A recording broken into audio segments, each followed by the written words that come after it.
of the Constitution that every person has the right to education, that every child has a right to free and compulsory basic education.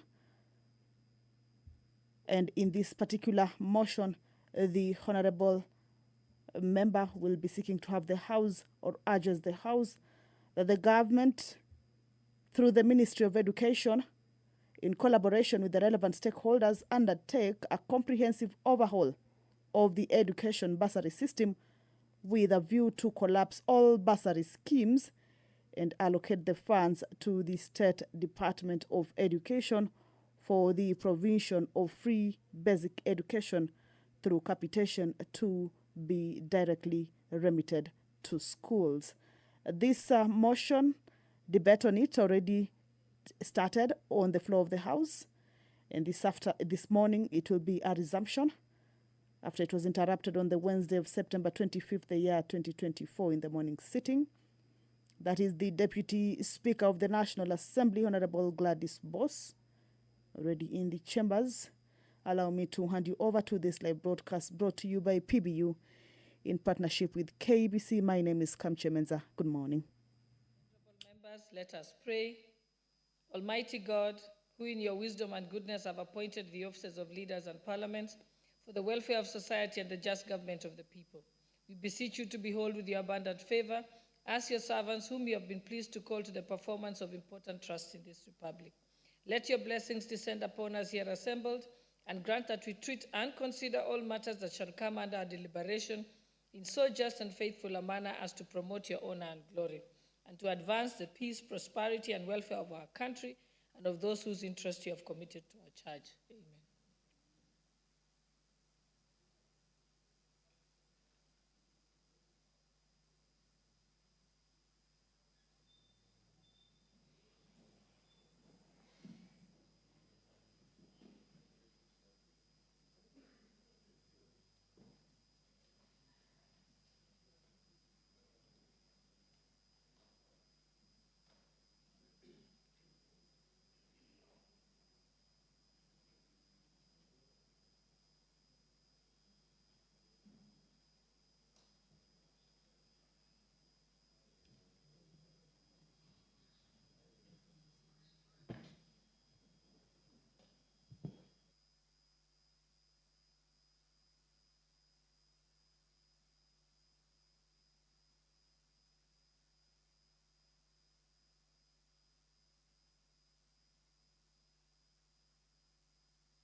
Sergeant at Arms, ring the division bell for 10 minutes.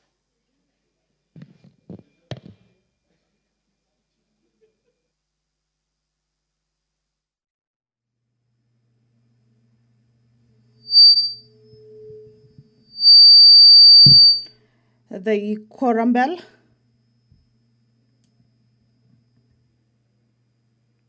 is currently on for the members to be able to make their way to the chambers. The House has not quorated for it to be able to commence its business.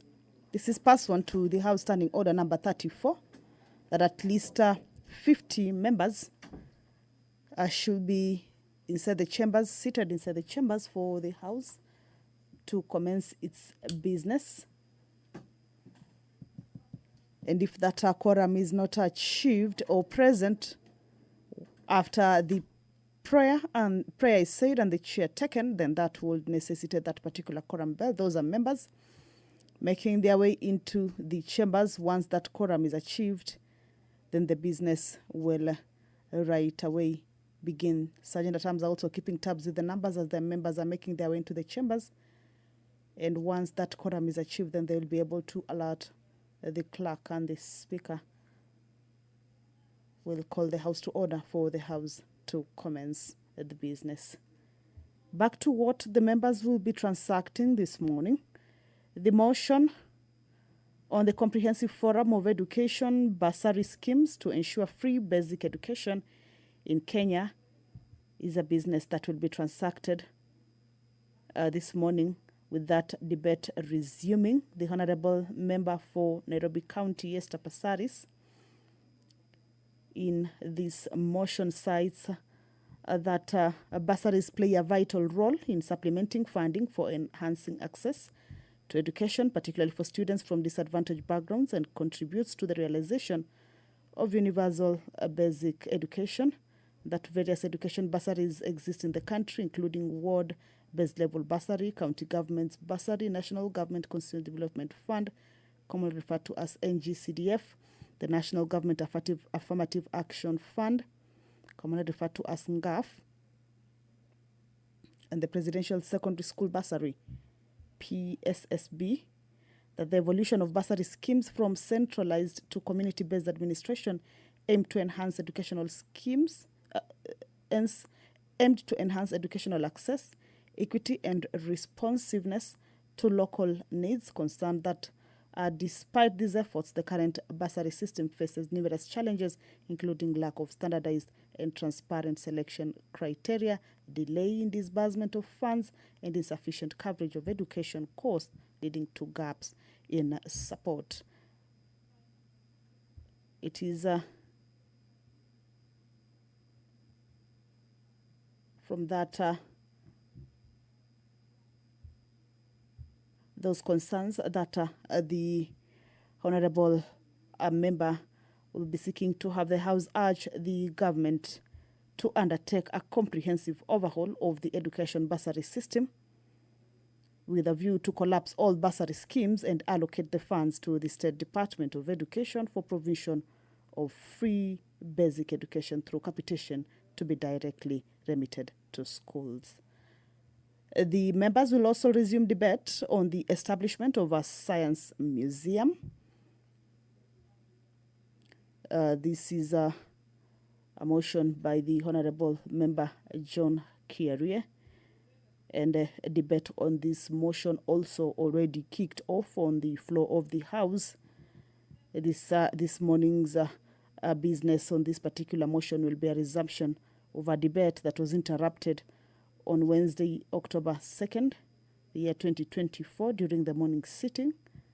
And members who may have not been able to participate in this particular motion, then they will be able to participate. If you're just joining us, is that the prayer has been said and the chair has been taken, but the House cannot yet commence its business owing to the fact that the House has not quorated to the required number for the House to commence its business, or at the commencement of House business.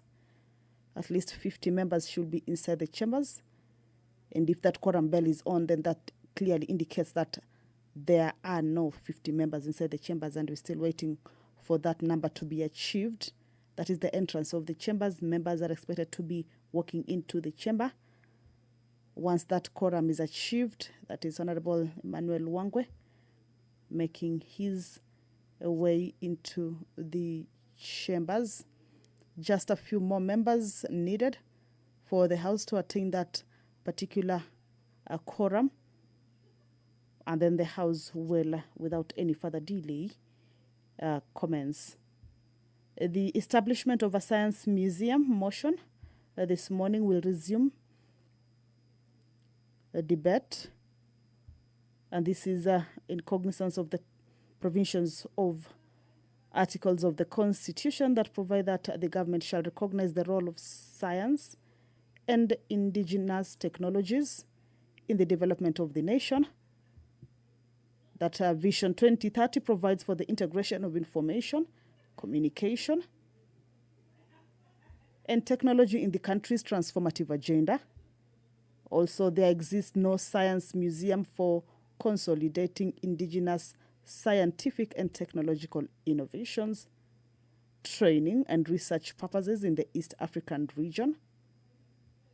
The integration of science and technology would greatly enhance Kenya's economic and societal success. That there is potential for growth in the technology sector by establishing a science museum. The informal science education plays a key role in the progression of science, technology, engineering, and mathematics, commonly referred to as STEM.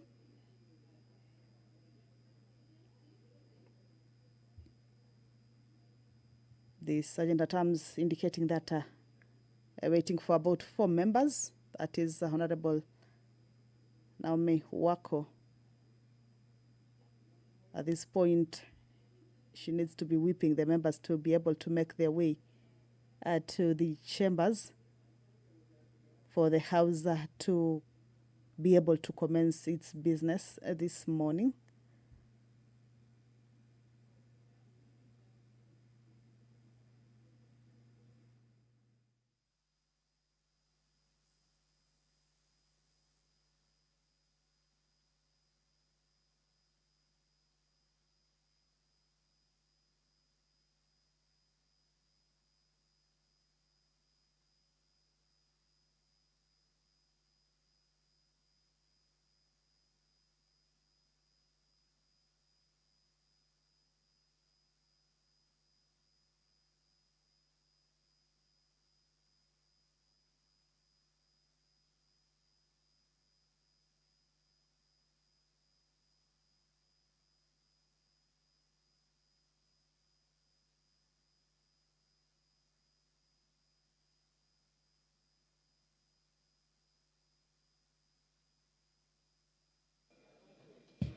Honorable members, we may proceed.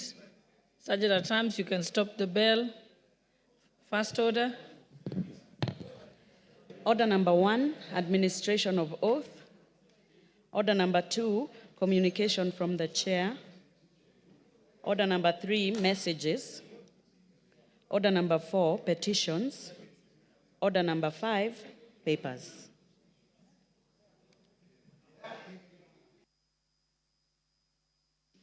Honorable Wako for the Majority Leader. Let me present the papers. Thank you, Honorable Speaker. I beg to lay the following papers on the table of the House today, Wednesday, November 6th, 2024, morning sitting. Number 1, session of paper number 5 of 2024 on the National Green Fiscal Incentive Policy Framework from the Office of the Attorney General. Number 2, end of the term report for the year 2018-2019 to 2023-2024 and 2024 third National Wage Bill Conference report from the Salaries and Remuneration Commission. Number 3, annual county government's budget implementation review report for the year 223/24 from the Office of the Controller of Budget. And number 4, reports of the Auditor General and financial statement for the year ended 30th June 2024 and the certificates therein in respect of 1, Kenya Electricity Generating Company, PLC, and 2, Kenya Power and Lightning Company. Thank you, Honorable Speaker, and I lay.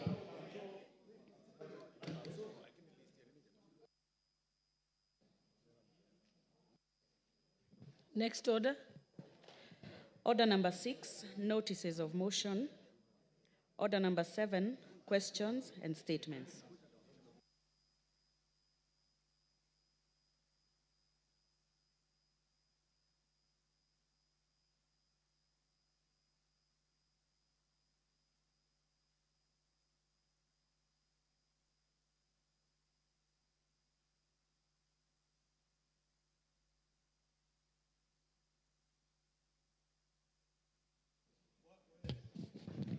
I think member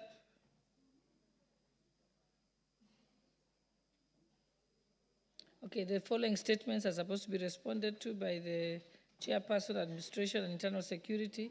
The question that had been posed by the member for Garissa Township.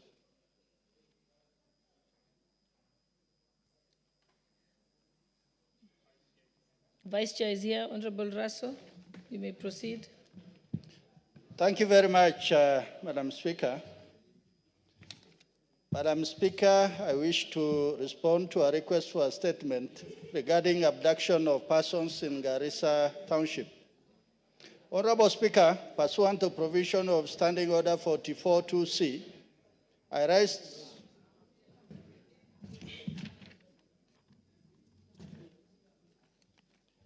I take it again, Honorable Speaker. A statement regarding the abduction of persons in Garissa Township. Honorable Speaker, the Member of Parliament for Garissa Township constituency, Honorable Barodeko, has requested for a statement regarding the abduction of 4 persons from Garissa town: Mohamed Abdullahi Hire, Mohamed Buya Shangalo, Mohamed Hussein Ibrahim, and Idle Farabib.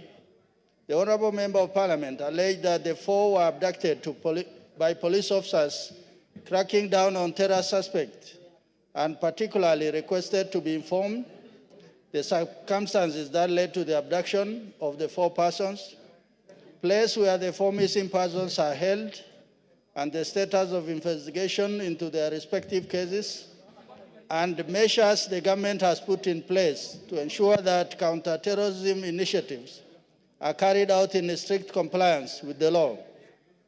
I state as follows: the circumstance that led to the abduction of 4 persons from Garissa town and identity of the abductors.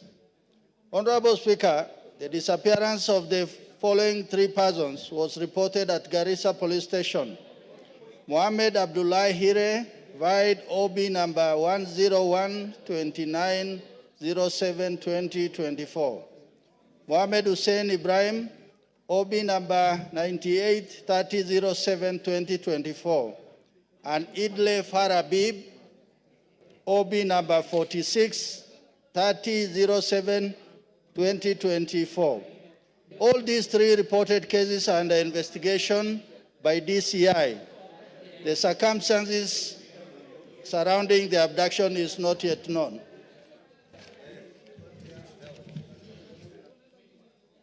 Honorable Speaker, the government is not aware of disappearance of Mr. Mohamed Buya Shangalo. The family members are therefore advised to report to the disappearance at their nearest police station to allow commencement of investigation. Honorable Speaker, the National Police Service is employing every measure to establish the whereabouts of the reported missing persons.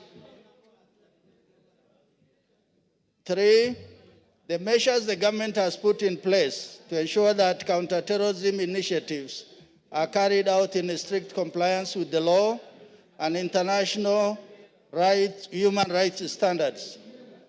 Honorable Speaker, the government has taken the following measures: 1, briefing officers on proper conduct wherever they are deployed on duty. 2, strict supervising officers while performing their duties by immediate commanders. 3, taking both criminal and disciplinary action against any officer found culpable of breaking the law.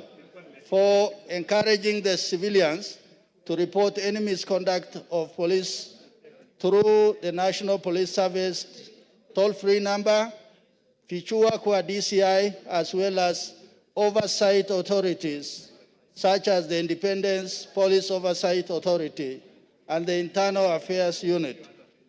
Further, I retaliate that the government has no policy on abduction, and any officer implicated in such vice will individually be held accountable for their actions.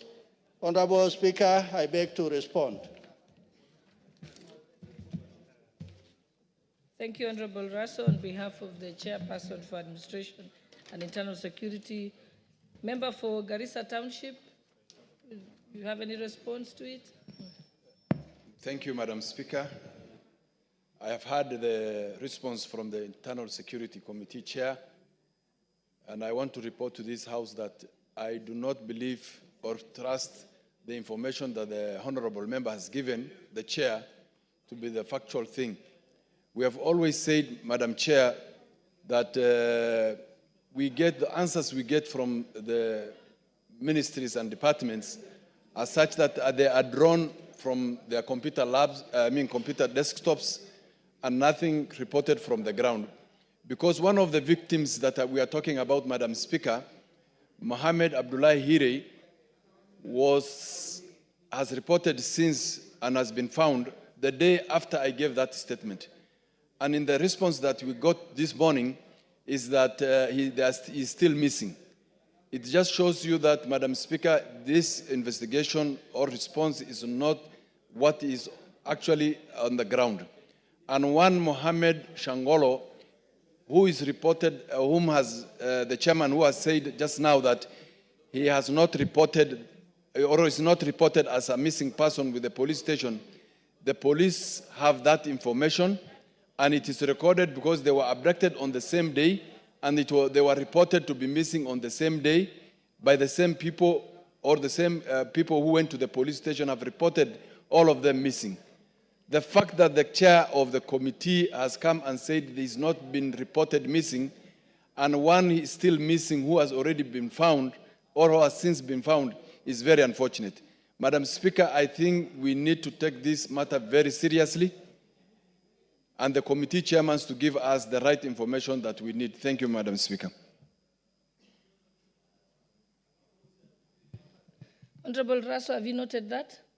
There are concerns. How are you going to deal with the concerns by the member for Garissa Township?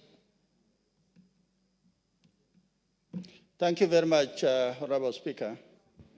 Honorable Speaker, I think from the statement given by the CS Interior, it's clear that abduction or citizens who are hijacked by authorities who are linked to government is not within what we call the policy of the Kenyan government, because we believe in the rule of law. And this is a country that is governed by the rule of law. So clearly, the minister has said that cannot be a policy of government. Secondly, those individuals who are reported missing, I think one clear thing is you must report to the nearest police station so that there is government record.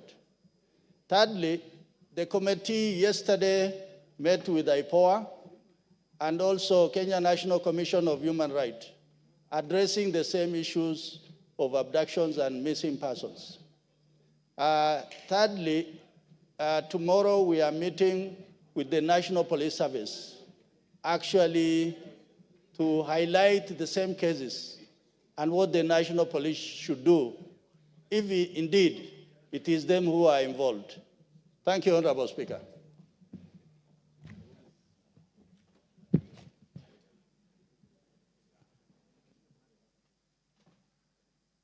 Honorable Beatrice Elachi, you wanted to speak to this?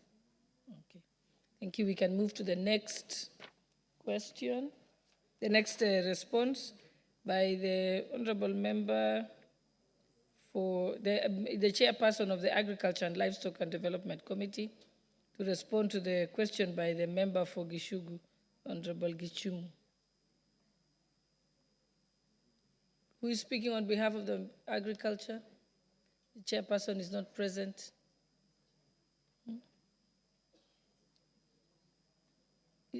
Mutunga is here. No, it's Honorable Mutunga. Is the vice chairperson here? Honorable Brighton? The chairperson is not here. Do you have any response from him? From your committee?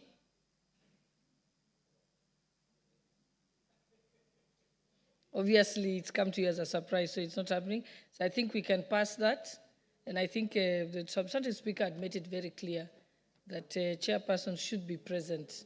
I think the majority leader knows that they are supposed to be here when they have supposed to respond to questions. Yes, Honorable.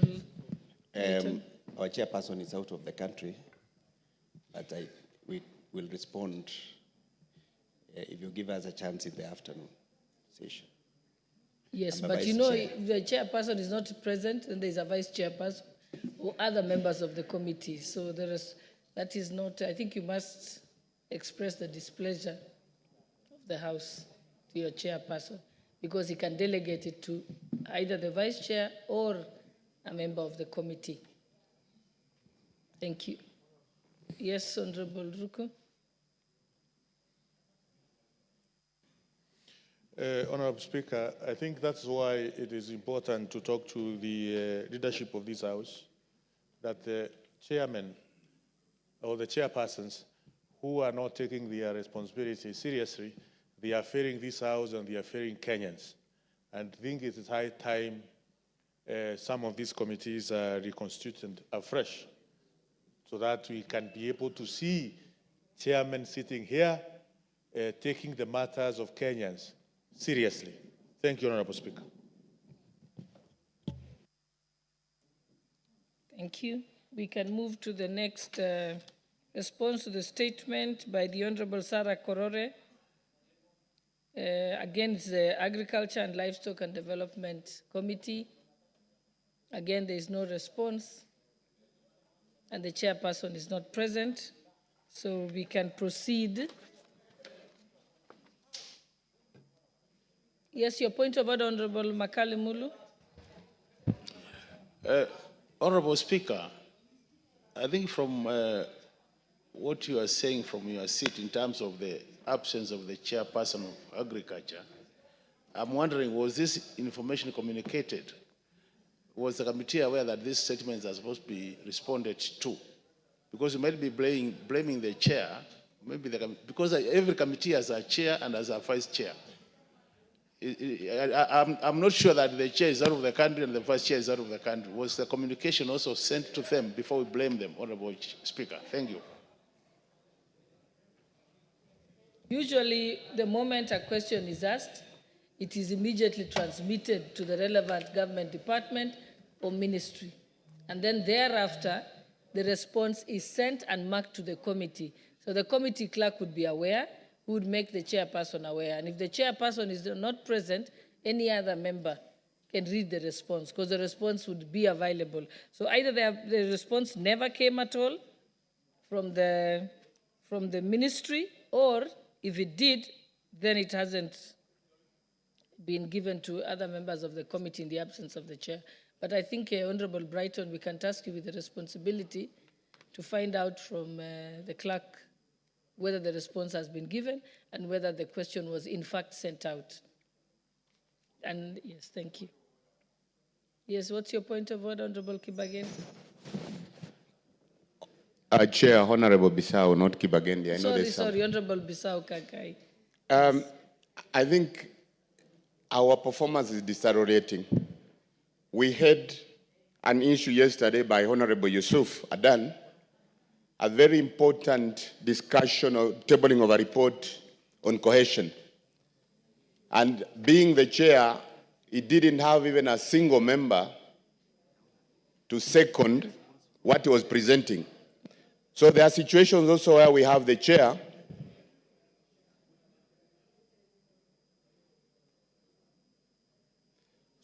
So, Madam Speaker, I'm saying yesterday we had a submission of a report on cohesion, a very important subject for this republic, by Honorable Yusuf. And being the chair, he didn't even have a member from his committee to second. He took another member of this House outside his committee to second. So as much as we are talking about the chairs, then also when the chairs come, they should have their members, especially on an important motion like that. Otherwise, our performance is deteriorating. As a House, we need to do something. Okay, let's move to the next. Order.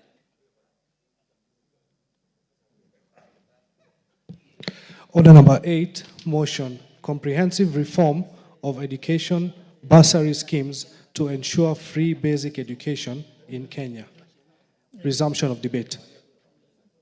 Okay, honorable members, we have a balance of 58 minutes on this particular motion, and as at the end of the last debate, Honorable Phyllis Bartor had a balance of 4 minutes. She's not in the House, so press the intervention button if you want to give. Okay, Honorable Beatrice Elachi. Thank you, Madam Speaker. Allow me also to first appreciate and thank Esther Passaris for bringing in this motion for a comprehensive reform of education bursary schemes to ensure free basic education in Kenya. Madam Speaker, for the many years that we've had, and especially during the time of the late His Excellency Mwai Kibaki, I think Kenya would have wished, and we still wish, to see completely free education for both primary and secondary. Madam Speaker, we are now in a new dispensation. We are entering into CBC. Each honorable member would want to see now our children having dignity as they go to their junior secondary, as we move to the new system. And Madam Speaker, as much as this is critical for us, I know the biggest challenge, and honorable members will say here, is that the problem is not about putting the bursary together so that you have a comprehensive bursary scheme. The challenge we face, Madam Speaker, and this is not just about CDF, it's about when you look at all the stakeholders that play a key role in the education system of Kenya. That is Equity Bank, that is KCB, that is every person who comes in to support. You will always find yourself in challenges of how come we are supporting so much and we still have many young children yearning to be supported. Some are still, even to date, you'll find a few of them who have not even joined high school because of bursary. Somewhere in the corner of Kenya, if you check, Madam Speaker, you will find a bright child who is yearning to go to school, but up to date has not gotten that support. And so, Madam Speaker, as I support this, what I want the government to do, and this is something that has to come before we even think of the scheme, Madam Speaker, is that every child in this country, let them have a NEMIS number. Let us get to know the capitation of each child so that we are able to know how many children are we talking about. Do not discriminate children because others are in ABET schools and others are in public schools. All of them are Kenyans. And one of the things as members of parliament we should be thinking is how do we ensure, even as we support bursary, as we support all this, that every child can find a uniform, because most of them, why they don't go to public schools, you find the parent telling you, this child is unable to afford uniform, this child is unable to afford the books they're being asked, this child is unable to afford the 6,000 or 5,000 they are being requested to pay. So for me, Mr. Speaker, is that indeed we need to have a way of having free education in this country, but let us do it in the right way. Mr. Speaker, you remember to date, we are still fighting the Ministry of Education with capitation. And I think the biggest challenge we face is not about how the bursary is being given or how about anything, Mr. Speaker. Mr. Speaker, the challenge we face is we have people who have lived in Jogoo for a while now, and they will tell you how they are doing things, yet part of them are the biggest problem we are facing, Mr. Speaker. So if you have been in a system for 30 years, why is it that we cannot make it right for our children in this country? And Mr. Speaker, we have to be very clear that indeed every child has a right in this country, even the one who doesn't have a parent. So we have many bursaries, some of it, in fact, even the ABET schools that we are talking about, some of them you'll find them using our own children to say that now you will find sponsors coming in. But you don't care how the child is going to move to high school. That is the time the child is left, Mr. Speaker. So if we are doing this junior secondary, we must change the system of this country on how we look at things, Mr. Speaker.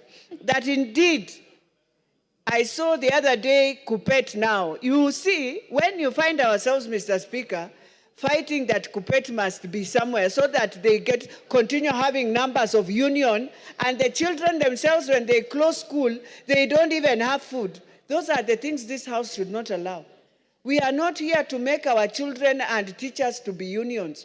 We are here to see a country that standardizes, that makes it pure, that education is the only merit a child can have to sit on a table with any other child, Mr. Speaker. So, Mr. Speaker, while I support my Leader Esther Passaris and to wish her that this indeed is needed, but we have to do it in the right way.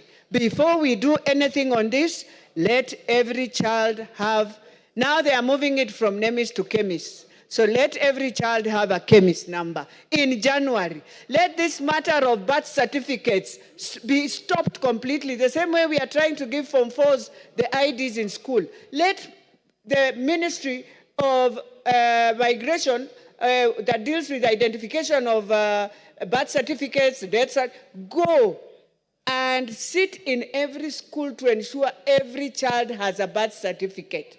You find that, Mr. Speaker, today capitation, you find I have a school, 3,600 children. Only 200 have NEMIS numbers. So where does that capitation, after we've given the ministry all this money, go? And yet you are saying you have 3,000 children in this school, 5,000 children in this school. Where does the money go? So let every child in this country be counted for, so that we itemize the budget here and say, we are now giving capitation of 1 or 2 million children. We know this is the amount they are taking, and this will support, will be better for the education system. Mr. Speaker, as I finalize, the other thing I need the ministry to do now is to ensure to tell us, we have teachers who have gone, and most of them are in arts subjects, humanities. How do we support these teachers to go back for a refresher, so that they go, those who want to teach science can now go and teach science, and so that we get more science teachers, because I understand we don't even have. So if we don't even have and CBC is science, how are we moving on, Mr. Speaker? While we celebrate, Mr. Speaker, and I want to thank everyone, that indeed the education system that we are going in, let us start at the right slate. Let us not do the mistakes we have done, that I have seen so many mistakes in this last system, where books, a number of books you can't understand.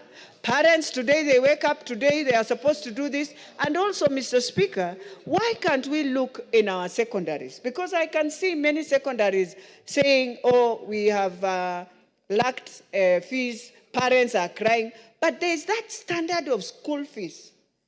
Every child is able to pay.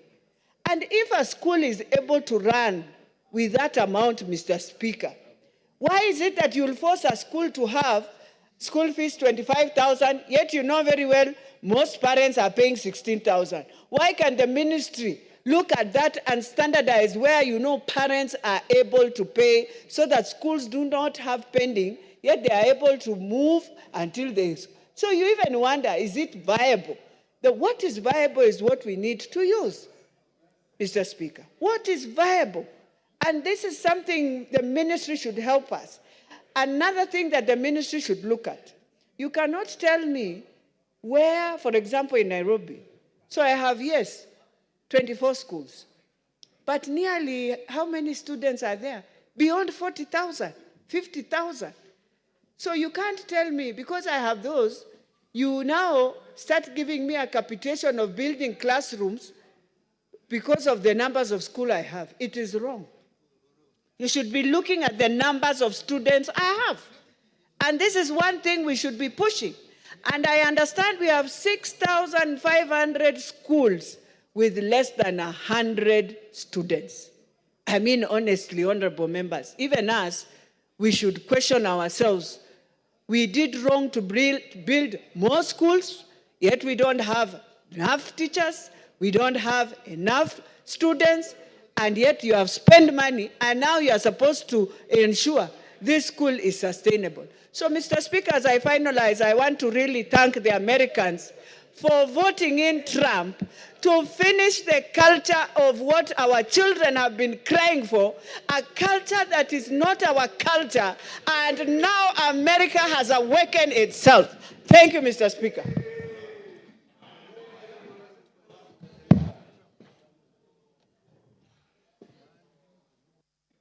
The Honorable Charles Nguna, I want to recognize the students at the Speaker's Gallery, but why are you so excited? You keep punching there. What is the matter? Mr. Speaker, you know my name is CNN.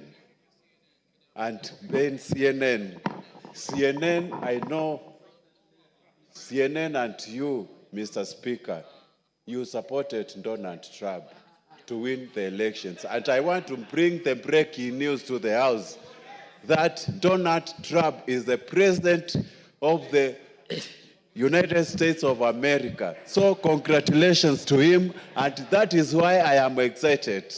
And I, being the CNN, I just wanted to bring the news to you, Mr. Speaker, so that we can celebrate this victory.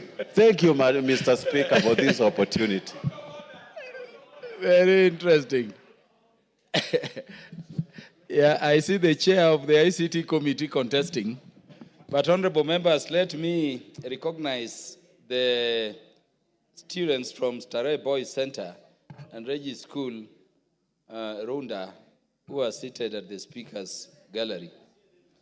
Honorable members, I wish to recognize 19 students from Starehe Boys Center and from Regis Academy, Runda, who are seated in the speaker's gallery. The students from Starehe Boys Center are in the National Assembly on a voluntary service scheme that gives them an opportunity to give back to the community by serving in different organizations during the school holidays. The students from Regis School Runda are here as part of their job shadowing program, which the school undertakes in various institutions during the school holidays. Honorable members, on my own behalf and on that of the National Assembly, I welcome them to Parliament and wish them a positive experience in their service to the National Assembly and to the nation. I thank you.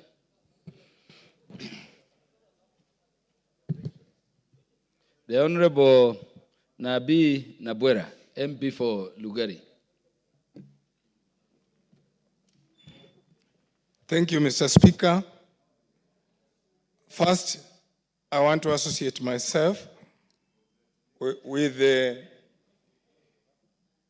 remarks by one CNN that the world order by the act of the Americans is poised to change.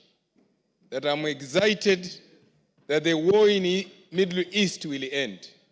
I'm excited that the children in Russia and Ukraine will go to school. That I'm excited that our armed forces in Haiti will come back home. Mr. Speaker, let me move on to support the motion by saying that our Constitution 2010 recognizes education as a right. And Mr. Speaker, if you read the Constitution properly, you will agree with me that it goes further to give a status of education in the Constitution, that among the rights is not only a social right, it also enables the economic rights in the Constitution. Therefore, it's an enabler of attaining other rights as provided for in our Constitution. I've listened since yesterday, Mr. Speaker, and I just want to take it further. Maybe, Mr. Speaker, we need to be talking about making education really free. From ECD to university. And Mr. Speaker, allow me to share with you figures which I've tried to work out. Our budget as is, we have about 680 billion for education. And the areas of shortfall is one, having enough capitation that will allow our children to learn free. Two, having enough money to employ enough teachers. Three, having enough money for university funding to make it free. Mr. Speaker, as I go into my figures, I want to remind my colleagues and the country that China, with 467 million students, education is almost free. It is funded by the state, 92.67%. We just have a fraction. Now, what do we need to do if we were to make education free from ECD to university? Mr. Speaker, we will need an extra 46 billion for TSC, and that would be enough to employ the teachers we are looking for JSS, for primary, for secondary. We will need another 8.2 billion as a conditional grant to the counties to go to ECD so that we can employ ECD teachers properly. Mr. Speaker, you will need another 76.8 billion shillings to go to the university funding. Mr. Speaker, the animal in this house is on how to manage infrastructure in schools. The Ministry of Education has really underperformed. It has actually discriminated some other areas. If we were to organize the infrastructure of schools, you, Mr. Speaker, and I speak this from a point of knowledge, you will need another 34 billion to be given as a conditional grant to NGCDF. You will have all the classrooms you need in this country and proper classrooms. You will have all the resource centers you need. You will need another 9 billion shillings to go towards resourcing the laboratories, the libraries in the junior school and in the secondary school. In a nutshell, Mr. Speaker, you need to grow our budget, which is affordable, from 680 to 936 billion. You will provide free education. And I don't think we would be asking too much from a budget of 4 trillion to give an enabler, to give an equalizer sector that amount of money. Mr. Speaker, if I can recall,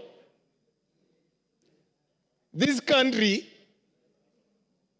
has money currently in excess of 12 billion, which is being managed by Jomo Kenyatta Foundation for bursary. But if I ask these members in this house, how many children do you know in your village who are benefiting from that? None of you will know. What am I trying to say? Even if we were to create a bursary for all, a fund, unless that bursary is devolved to constituency, you will find that some areas will be left out. Some children will be left out. And this is a tested model. Mr. Speaker, I would be calling upon the Minister of Education to improve on its governance structure, how to manage money, to improve on its accountability structure on capitation money. When the former CS for Treasury was handing over to CS Mbadi, he made a very interesting remark that between Treasury and Ministry of Education, they cannot account for more than 5 billion capitation money. That's a serious issue. That is where the rain starts beating us. Mr. Speaker, in my constituency, out of 13,000, about 13,000 secondary school students, 30% of them are not in NEMIS. In some schools in this country, one term you have 600 when they are giving you your capitation. The next term, they reduce it to 540. So the teachers still have the children. They wonder, where has the 60 gone? This is a governance issue, which we must address as we endeavor to make education free. I would be requesting my colleagues in this house, as we look at this, maybe this is the time for this house to have this discussion.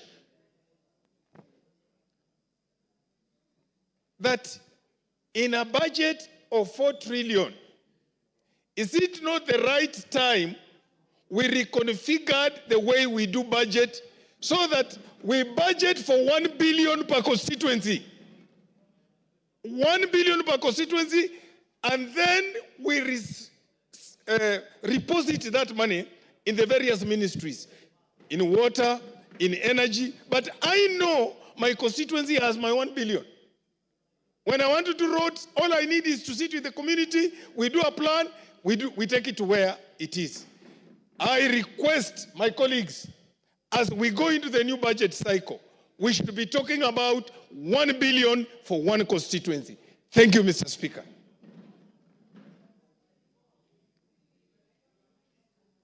The Honorable, this is the Honorable Gideon Kimayo. The Honorable Gideon Kimayo. Thank you, Mr. Speaker. Mr. Speaker, I join my colleagues who oppose this motion. It may be a noble idea that we amalgamate bursaries. But we amalgamate these bursaries, and who will be the person distributing them? Because in this country, resources are distributed in a skewed manner. Because if you look at our budget, one corner of the country receives large share of our resources against others. So we must sit down and say, as much as we want to put resources in a basket so that all children of this country can go to school, we must first of all come up with a structure on how this money will be distributed. Because if we give this money to the Ministry of Education, and that is the person who will distribute, whoever, whether the minister or whoever, we know this country, resources will follow those who come from certain corner. So that if I'm the Minister of Education, resources will go to my corner. What happens to the other parts of the country? Today, the model which CDF uses makes sure that every corner of this country, children can access bursaries. In my own constituency, KO South constituency, I am a product of day school. I went to a day school. And if bursaries were being distributed in a good manner, I would have gone to the provincial school which I had been called to. But because of lack of school fees, I went to a day school. Because bursaries were distributed in a skewed manner. When I was elected, Mr. Speaker, I have made sure that all day schools in my constituency is free, absolutely free. And now somebody wants to tell me that money that enables all children in KO South constituency to go to school free in day schools to be taken back to the Ministry of Education. That we will not allow. But if the money, before we take the money to the Ministry of Education, let's first of all have structures. And then we will respect Article 53 of the Constitution, which allows for every child to have the right of education in this country. If we allow this to happen, it will only benefit certain corners of the country. So, Mr. Speaker, until that time that we have the correct structures that will manage these funds, it is a no for me. So, as much as this motion allows that we bring all the money together and get free education, it will not be free because we know the person who will distribute will be skewed. Let's look at water in this country. Certain regions of the country receive a lot of money for water. Others don't have. Let's look at roads. Certain corners of this country receive a lot of money for roads. Others don't have. So now, the little that we have devolved is now being discussed that we take it back to the Ministry of Education. My colleague has talked about Jomo Kenyatta Foundation. There is there is the money which we have in our own CDF kitty. But if you look at CDF kitty, there is public participation. All of us go to the villages, and Mwananchi is the one who will pick who benefits from this. But let's look at Jomo Kenyatta Foundation money. Where is public participation? So now we want to use the same model to distribute money for bursaries. For me, it's a no. And it's a no. We will continue decentralizing funds. We should be discussing how to decentralize the funds back to mashinani. Thank you, Mr. Speaker.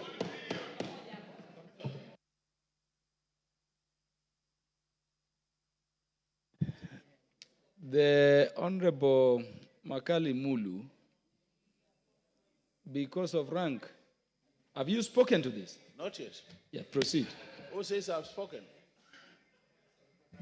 But this is a motion, Honorable Speaker. Honorable Speaker, thank you very much for this opportunity so that I add my voice to this important debate in this House.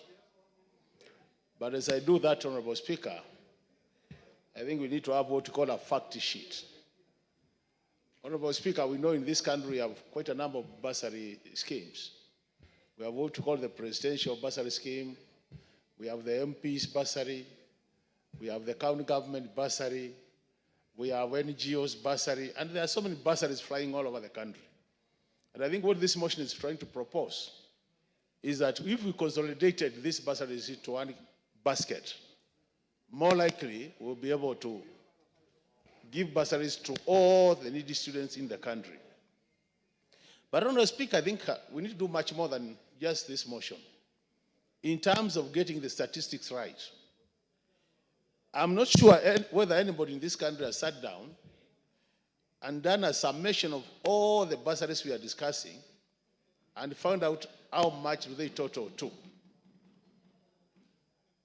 Against that, then you do a tabulation of how much money do we require to meet the needs of all the needy students in this country. Unless that is done, Honorable Speaker, we'll be debating on issues of theories, and we'll be having a gap in terms of what we call evidence-informed decision-making. So what we need, Honorable Speaker, is that we know there are challenges in terms of distribution of bursaries. But the ultimate goal of bursaries, Honorable Speaker, is to make sure that the needy students are able to access education. And I agree with the colleagues who have said, in this country, we are experiencing serious challenges when it comes to equitable distribution of resources. Could it be bursaries? Could it be school infrastructure? Could it be roads? The way we distribute our resources, Honorable Speaker, is one thing. It is one thing because while all Kenyans pay taxes, some areas seem to be getting an advantage in terms of resource allocations as opposed to the other parts of this country. And that's why I'm going to oppose this motion. The reason I'm opposing it is because, Honorable Speaker, unless a number of things change, it is going to be business as usual, where we are going to put these bursaries into one basket, and some areas of this country will never access bursaries. And needy students will never go to school. So what is my proposal? I can only support this motion, Honorable Speaker, if we are assured that there will be no payment of school fees in all the schools, so that all the students go to school and the government pays for their fees. In that case, I will have no problem, because I will be sure that my Kitui or needy students will go to school and nobody will come knocking my door saying, Mheshimiwa, we have no school fees. But in a situation where we want to put in one basket, and then, Honorable Speaker, these honorable members will not be able to sleep in their houses, because every morning parents are flocking into their homes seeking for bursaries, I will say no. So it is time, Honorable Speaker, we address the issue of equitable distribution of resources before we discuss putting all the bursaries in one basket. And more so, Honorable Speaker, where we are saying we push these resources back to the Ministry of Education. Honorable Speaker, it's not a secret. We know our Minister of Education. At least now we have a new minister. Maybe things will change.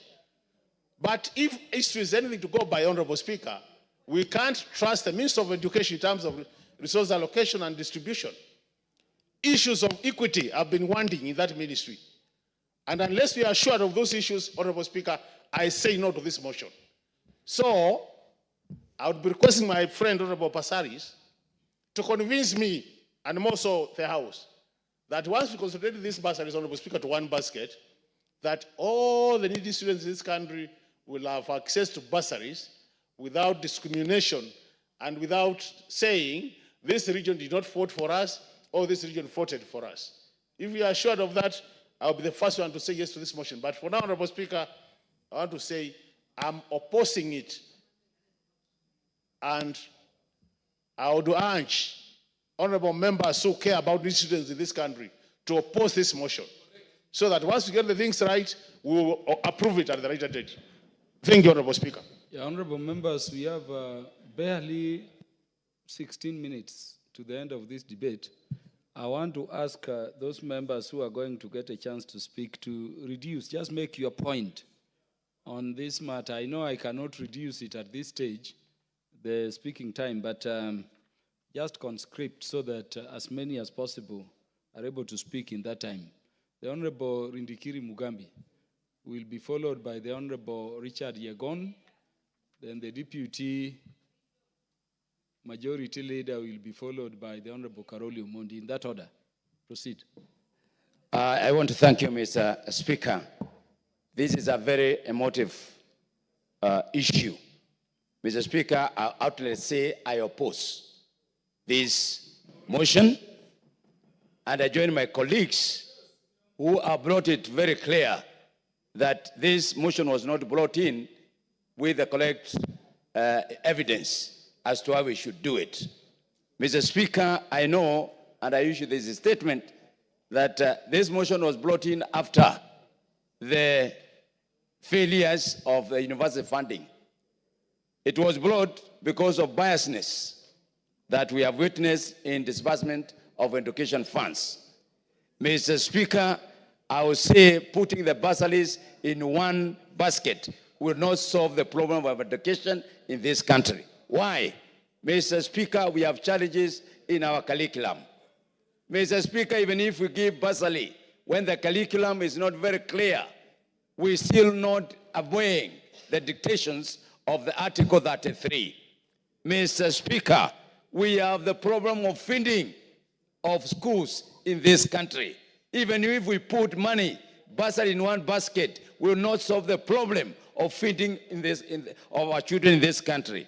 Mr. Speaker, there is a problem of infrastructure of education in this country.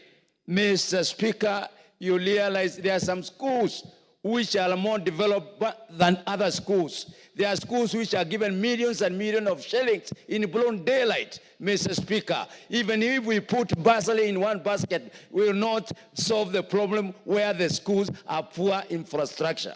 Mr. Speaker, we have our kids from marginalized areas. We have kids from poor families, Mr. Speaker. Even if we put money in bursary in one basket, we will not buy a school uniform for these children. Mr. Speaker, we are having problems with the teachers in this country. There are schools with more teachers than others. There are schools with no teachers, Mr. Speaker. So our issue is more deeper than putting money in one basket to kill the element of bursary. I will say this, Mr. Speaker.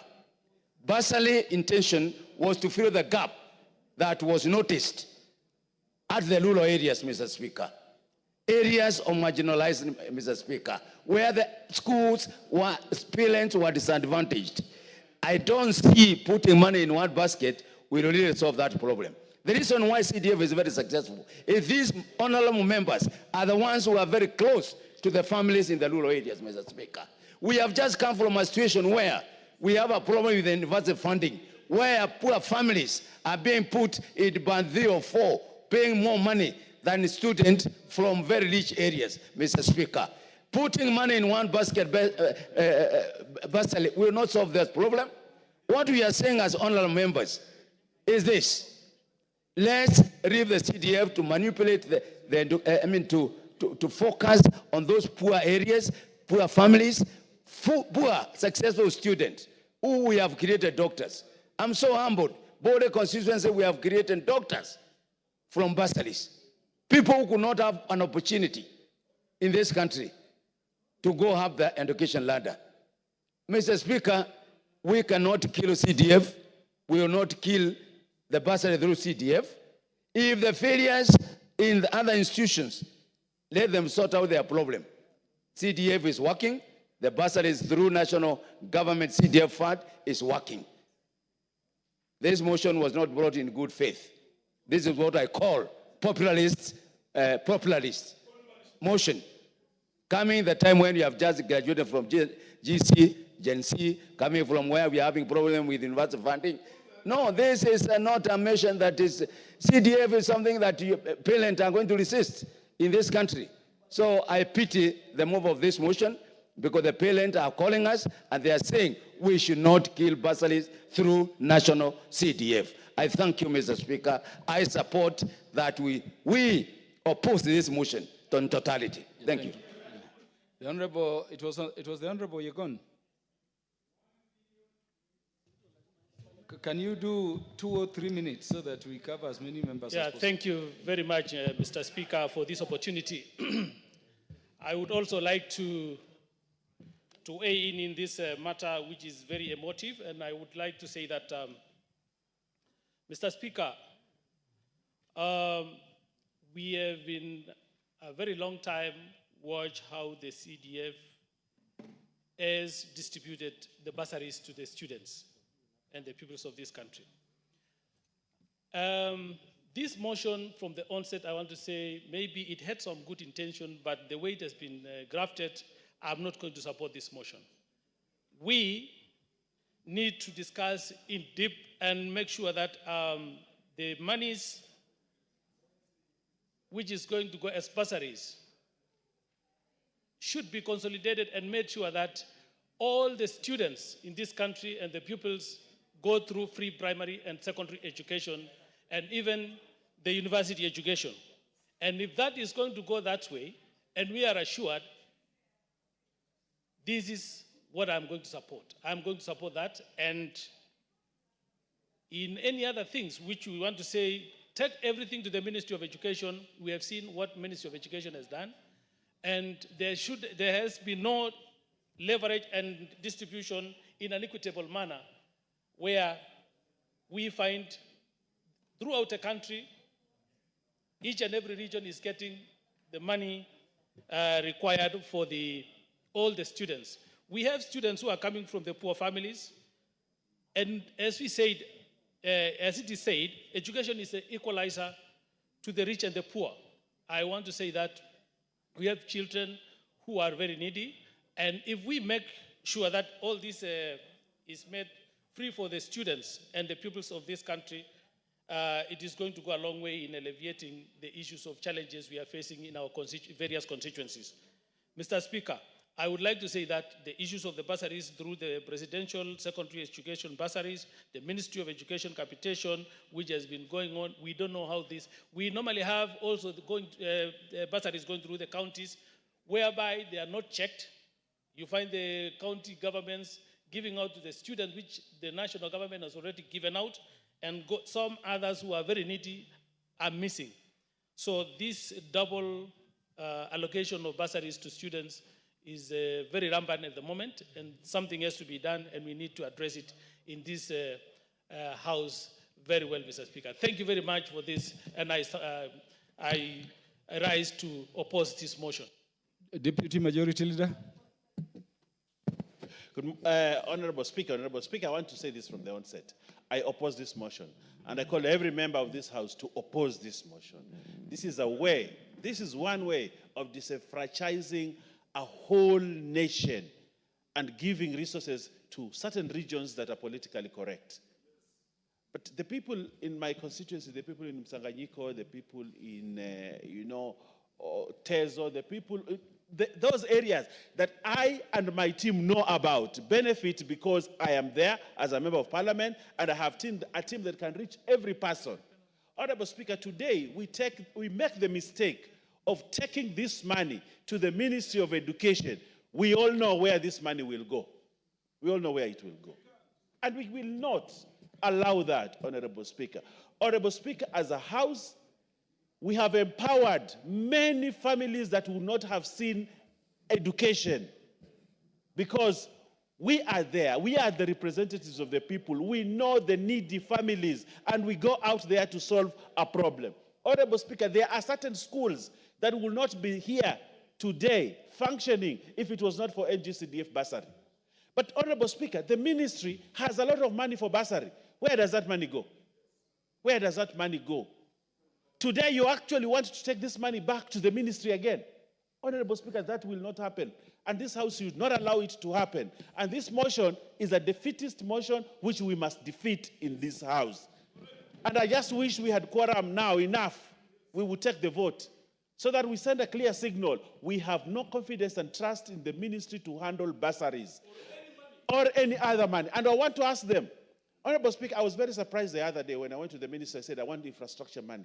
And you know what they told me? They told me all the infrastructure money was divided and given to certain regions already, and therefore, I am a deputy majority leader here, but there was not even a shilling for me. For infrastructural development. And you see, a certain region, a constituency has 30 million for infrastructural development, but a big area, like, for example, Western, doesn't have any money just because they do not control the resources. Honorable Speaker, for us to be able to control resources in this house, in this country, this is where it must be done. The money, for example, for energy, for rural electrification, where did it go? Where did it go? But if it had come to this House and we divided 50 million per constituency, we would have put electricity in the whole of this country. But when we allow the mandarins in the ministry to do division of revenue and allocate resources, other regions will continue to remain behind. And we do not want to remain behind in education because the only equalizer, and that equalization can only happen in this House.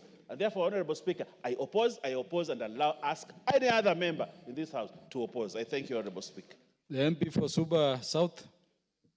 Thank you very much, Honorable Speaker. First, let me congratulate your prediction that Trump would win. I'm not very happy, but you got it. So I owe you a drink. First, Mr. Speaker, I rise to oppose this motion for the simple reason that it actually invalidates our constitutional framework. We are supposed to be devolving government services and placing them where they are most proximate and closer to the people. And if you look at the various bursary schemes that we have in the Republic, the most functional one is the NGCDF. Now, it deals with very specific things compared to even the one for GAF. GAF is supposed to deal with affirmative action for women. That is the purpose of GAF. Then the presidential one is supposed to deal with various other issues. These various bursaries don't deal with the same sector. If you look at them, they deal with different segments of the society. So there's no point, there's really no duplication if they're implemented properly. The one that is an anomaly is the county government bursary schemes. Education is not devolved. Education is not devolved. The only thing that is devolved is ECD, and there's no bursary scheme for ECD. So it is wrong for county governments to be purporting to be offering education bursaries. On what basis? What's the constitutional basis for having a county bursary scheme when education itself is not devolved? It is not part of the functions of the county governments. So what we should be really figuring what to do with are the illegal county bursary schemes. That's what we should take out. But otherwise, these other ones are very specific. And if you go to other countries that offer free education, like Canada, even China, which has been mentioned, there are still bursary schemes. Bursary schemes are not synonymous with basic free education. They are different. So I think this motion is misplaced, and we should respect what our Constitution requires, that services are given closer to the people, and people are empowered to make their own decisions at the most local level, which is in the village level. With those few remarks, I leave the minutes to other members, and I oppose. Thank you, Honorable Speaker. The Honorable Kawanjiku in 2 minutes. Thank you, Honorable Speaker. I rise also, I would also want my voice to be heard, and I rise to oppose this motion, Mr. Speaker, because there is no way we can allow the Ministry of Education or to amalgate the what you call the bursaries and make sure, as long as I'll make sure that the bursaries is allocated to the people that it's supposed to be, Mr. Speaker. I rise to oppose it, and Mr. Speaker, it's good to also confirm that bursary is one of the, allocation budgets, what we call resources that have been able to be devolved to 290 constituencies, Mr. Speaker. You may realize some of us, we have been able to do a lot, especially to making sure that, especially our high school students, are able to receive resources, are able to receive school fees because of the bursary allocation, Mr. Speaker. Some of the students who are not able to go to boarding schools, who are not able to go to join, the schools of their choice, Mr. Speaker, they normally come to day schools whereby we are able to allocate resources to make sure that they are able also to get an opportunity to educate themselves and also get an opportunity, Mr. Speaker, to advance their life, Mr. Speaker. If there is in any way a way that we can be able to make sure that we devolve these funds, make sure that we allocate every bursary equally to every student in this Republic of Kenya, then I'll be supporting it, Mr. Speaker. Make sure we come up with the CDF board, make sure that we allocate this money, and make sure that every student within the Republic of Kenya get an equal amount of bursary, Mr. Speaker. But as far as is concerned, giving it back to the ministry or giving it back to a few people to allocate those resources, majority of our students will not be able to get these funds, Mr. Speaker. And therefore, I rise to oppose, Mr. Speaker. Honorable Moses Njendi. In 2 minutes, I think we just have 2 minutes to close debate. Okay, thank you, Mr. Speaker. I arise to oppose this motion. Mr. Speaker, a region like Western Kenya, before decentralization of funds, we used to suffer development a lot. Mr. Speaker, we've seen development in Western Kenya arising from decentralized funds through CDF. We have experienced maendeleo arising from county governments, now Western receiving these funds. Mr. Speaker, I want to say that, or to report to this House that previously when these bursaries were the ministry, some of our sons, bright ones who wanted to study abroad, would change their names to Kinyanjui, Kariuki, etc., etc. And that's why when you come to western part of Kenya, like for example, my constituents, you'll find those names to change their names so as to receive a scholarship. Mr. Speaker, we are in the process of decentralizing funds, and we should not revert now to centralizing as the move of this motion is proposing. Otherwise, Mr. Speaker, because of time, I want to oppose this motion strongly. The MP for Igembe North, the Honorable Taitum. Thank you, Mr. Speaker, for this opportunity. And from the very outset, I want to oppose this motion because I believe firmly that this motion was founded in malice rather than fact. Mr. Speaker, there are no computation of what is required to roll out free basic education in this country. This country education sector has so many problems that have not been ironed. And to bring more problems to the sector, I believe it is malicious. Mr. Speaker, county governments do not have bursary fund.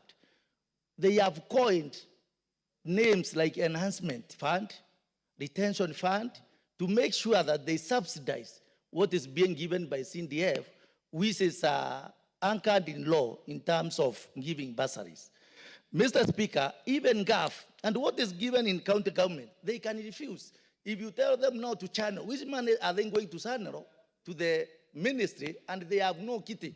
Their mandate is only to fund and manage ECD centers and the village polytechnics. So they have no role. Education is a national function. So when you talk about money that is founded in county government, I believe this is a misplaced fact because there's no money that is there. The new funding model in the universities is giving this government headache, the SHA and other issues that have been brought that need to be ironed out. So, Mr. Speaker, I believe that this motion should not see the light of the day and it should die because It was not a motion that is geared to help this country, but to put the education sector into a more deep hole than it is today. Thank you, Mr. Speaker. The Honorable Wamboka in 1 minute, to be followed by Honorable Kakai Bisau in 1 minute. Honorable Speaker, I must oppose this motion because it's mischievous. It is mischievous and it must be killed. Mr. Speaker, so that we note, Ministry of Education have several funds. One for infrastructure, another one for food program, another one for scholarships, another one for bursaries. Mr. Speaker, I can tell you these monies only go to 1 or 2 regions in this country. Mr. Speaker, we cannot again add money to the Ministry of Education. We have a PS called what is his name? Belio Kipsang, who does not listen to anyone. That man imagines that he is Kenya and Kenya is Belio Kipsang. We cannot add Kipsang any single money. In fact, we need to think of how to get these monies out of education, the monies that is already controlling, Mr. Speaker. We cannot, Mr. Speaker, go that direction. You imagine, Mr. Speaker, in this country, there are regions that need more resources. There are regions whose poverty index is very high. But when it comes to resources, Mr. Speaker, you will realize that the Turkanas don't get this money. You will realize that the Kambas who need water, they will not get money for water. You will realize that deputy majority, who needs money for electricity, he does not get. But these monies go to 2 or 3 regions, Mr. Speaker. This motion is mischievous. We must kill it. CBC is not working. University funding model is not working. We cannot allow, we must kill it. Honorable Kakai Bisau, understanding order number 1 for 1 minute. Thank you, Mr. Speaker. Sir, on the onset, I oppose this motion.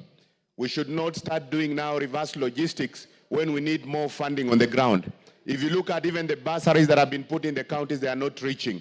So what we would like to do as a House, we should think of devolving, like, let's say, $1 billion, if not more, for every constituency, so that we can ensure that every kid in this republic goes to school. Thank you, Mr. Speaker, sir. Can the mover now reply? The mover has informed the House that she is out of the country on parliamentary duties. So the mover will reply the next time it will be scheduled for debate. Honorable members, the interest is appreciated, but once the time allocated for a motion comes to an end, there is nothing more the Speaker can do.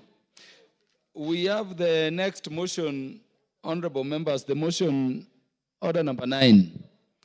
Could I be confirmed to how many are interested to contribute to that particular motion, so that I make some decision? Order number 9 is the motion for establishment of a science museum.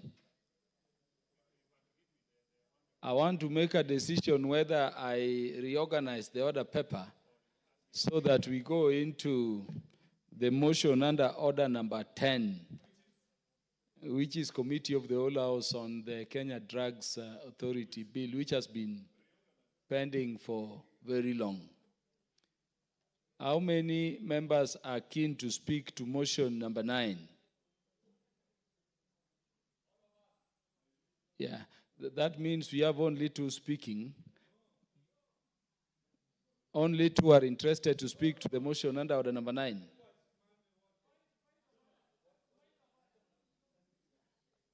Yes, Minority Whip. Thank you, Mr. Speaker, for giving me this opportunity. Mr. Speaker, I would want the members of the House to benefit from the experience of senior people like us. I've seen members very keen on the previous motion, and some of them, as soon as the motion, they didn't get a time, they've already left. And we are discussing science. Yeah. You don't understand how the link is. You can actually raise the issues you wanted to raise in the previous one, in this one. But you are running away. You must learn. Sometimes it's good to give free education in the House. Thank you, Speaker. I'm making this consideration, honorable members, because the motion under order number 10 is a bill which went for winnowing. And so the current context in terms of the amendments by the departmental committee are essentially agreed. And you are thinking it should move. I want to know how many are interested on number 9 so that I make a determination on whether to alter the order paper or to allow, if it will take less than 30 minutes, then the mover replies, we could allow it to be concluded. Yes, so then call the next order. Order number 9, motion, establishment of a science museum, resumption of debate. Yes, and we have more minutes in this one, over 1 hour, 29 minutes. But because we want to go into order number 10 first, honorable members try to be conscripted and specific so that the mover can reply as fast as possible. The Honorable Indikiri Mugambi, you have your go. I thank you, Mr. Speaker. This country requires a lot of support on research in various activities that we are doing. Mr. Speaker, this country is known as a country of more science-based innovations. Mr. Speaker, we are known as a country in terms of information systems. Mr. Speaker, there are so many researches that have been done to that effect, and that's why Kenya is recognized as a center of ICT in Africa. Mr. Speaker, this country has gone through a lot of innovations and activities on telecommunication sector. Mr. Speaker, I remember when I was working with Kenya Post and Telecommunications, we established the Gilgil Telecommunication Manufacturing Center. Mr. Speaker, we were doing the old telephonies, we are doing a lot of research on cables, we are doing research on transmissions. Mr. Speaker, in terms of medical research, KEMLI is a renewed institution. Mr. Speaker, there are so many things that need to be given a lot of attention. Mr. Speaker, we need a reference museum where all the scientific issues pertaining to our country are based, Mr. Speaker. This museum will not only be an exhibition, it will also go to facilitating research going forward. Mr. Speaker, this museum will show the people who have spent a lot of their time in doing research. Mr. Speaker, this museum will be a learning center for the future generation. Mr. Speaker, it is prudent, therefore, that we put a lot of effort and we put resources, Mr. Speaker, in this museum. I want to thank the mover of this motion because, Mr. Speaker, there are so many things that we lose on the way.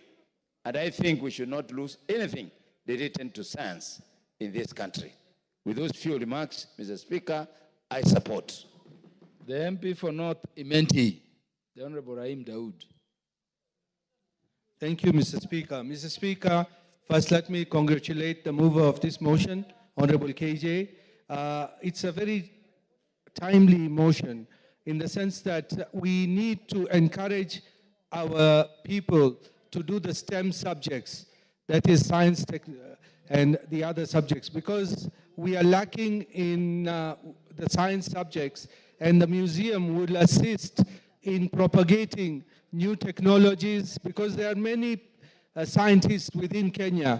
Mr. Speaker, we can be the Silicon Valley of Africa, because from the museum we can exhibit the various local innovations in the scientific world. So, Mr. Speaker, when we establish this museum, we should even go further and establish a science institute where we bring up the young innovators who will be able to innovate new things and actualize the dream. The Konza Institute should be there so that we can have a Silicon Valley of Africa from Kenya. So, Mr. Speaker, I want to congratulate the mover and I support. Thank you.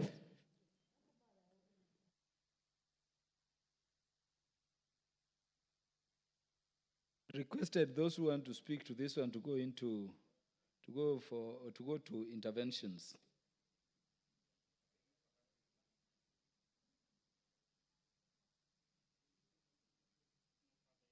The Honorable Adan Haji is interested in this one.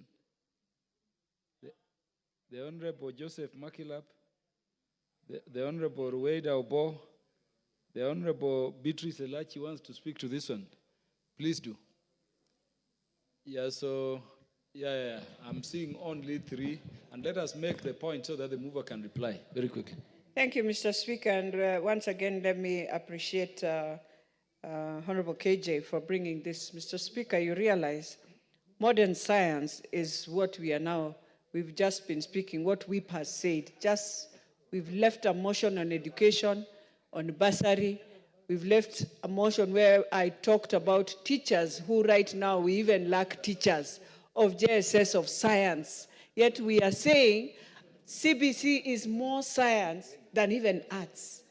And that indeed, when we talk of modern science, of a museum, we are talking about science centers, where young people right now in the village or in our constituencies, we have young people who are trying to do anything to bring up. The other day I saw a young man trying to build a caterpillar, and it was moving.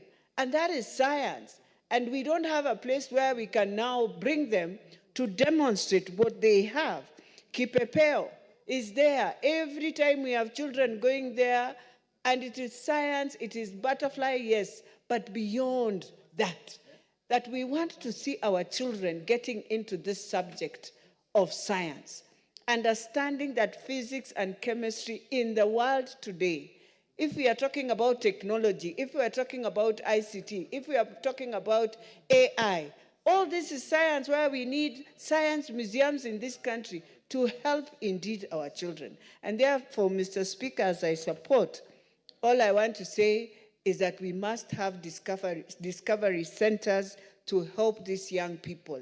And we must hold JSS for these children to turn around and become more science people, students, than what we've had before. With those few remarks, I beg to support. Honorable Kawanjiku.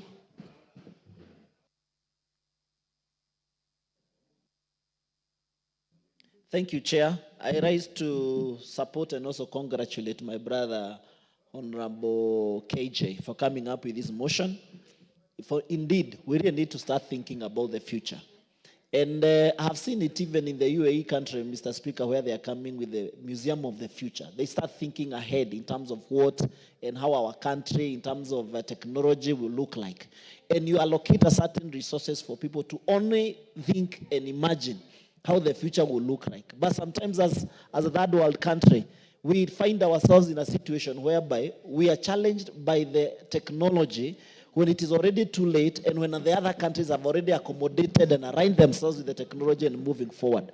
We have the issue of cryptocurrency, Mr. Speaker. We have the issue of AI. But as a government and as a state, what are we doing to make sure that we incorporate the minds and the innovations that are coming along with this type of innovations, Mr. Speaker? We realize that we are really lagging behind. We must look for a way to even motivate our young people, challenge them in terms of coming up with technologies, with innovations, and maybe in a way or the other to harness that kind of thinking and that kind of mindset and start preparing them to take the future ahead of them, Mr. Speaker. And I support, because we must allocate resources to things that matters in this country, Mr. Speaker. Coming up with a museum in every county, it's not a hard thing to us. I may even propose, if it is so difficult, then let's come with one or two within our regions and within our republic, Mr. Speaker, by a way of trying to encourage young people to come up with innovations. Even go ahead and set a kitty, Mr. Speaker, whereby we'll be supporting some of the students who are doing very well in terms of innovations, Mr. Speaker. We have seen in our media young people coming up with technologies, but they end up going nowhere because of lack of, capital or lack of funding to ensure that they, multiply, the innovations and the things that they have come up with, Mr. Speaker. These ones must be encouraged. If we really matter, if we really want to focus on this nation, if we really want to, put resources to things that matters, this is one of the issues that matters, Mr. Speaker. And even the motion that was ahead in terms of talking about bursaries and combining all the bursaries, Mr. Speaker, we must be able to allocate resources to things that will bring results towards the end of the next 5 years or 10 years. If you look at Kibaki, Mr. Speaker, and we were talking with other honorable members, he came up with what we call Vision 2030 blueprint. Some of the things that are happening in this republic is as a result of Vision 2030. It's as a result people sat down, thought through about the resources and where they're going to put the resources, how they want this country to look like in the next 20, 30 years, and shockingly, Mr. Speaker, we have been able to achieve quite a number of those issues. I think now it is about 3 or 4 years remaining for the Vision 2030 to come to a close, Mr. Speaker. We must also start thinking, moving forward, what is our vision for the next 50 years? What do we want to do as a government, as a country in the next 50 years, Mr. Speaker? If the United Arab Emirates, they are coming with a Museum of the Future because they want to start thinking around and allocating resources towards that. But we cannot continue thinking through the orthodox means and allocating resources the conventional way, Mr. Speaker, and we fail to focus on investing on the future of our republic, Mr. Speaker. Even if it's 1% of the resources, let us allocate that 1% to focus on planning our country for the next 50 years, Mr. Speaker. And therefore, I rise to support this motion. The MP for Igembe Central, the Honorable Daniel Carito. Thank you, Mr. Speaker, for giving me this opportunity. I want to say from onset that I stand to support this motion because it's a very relevant one. And, Mr. Speaker, this country, we have very bright brains. We have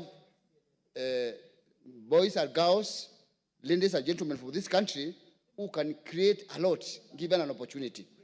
Mostly what they lack is these infrastructures to do great things. And that's why I support this motion. And I say, as a government and as a country, we need to think of the future and establish these museums so that our young people can do great things in technology. Mr. Speaker, research is the way to go. And modern science is the way to go as at now.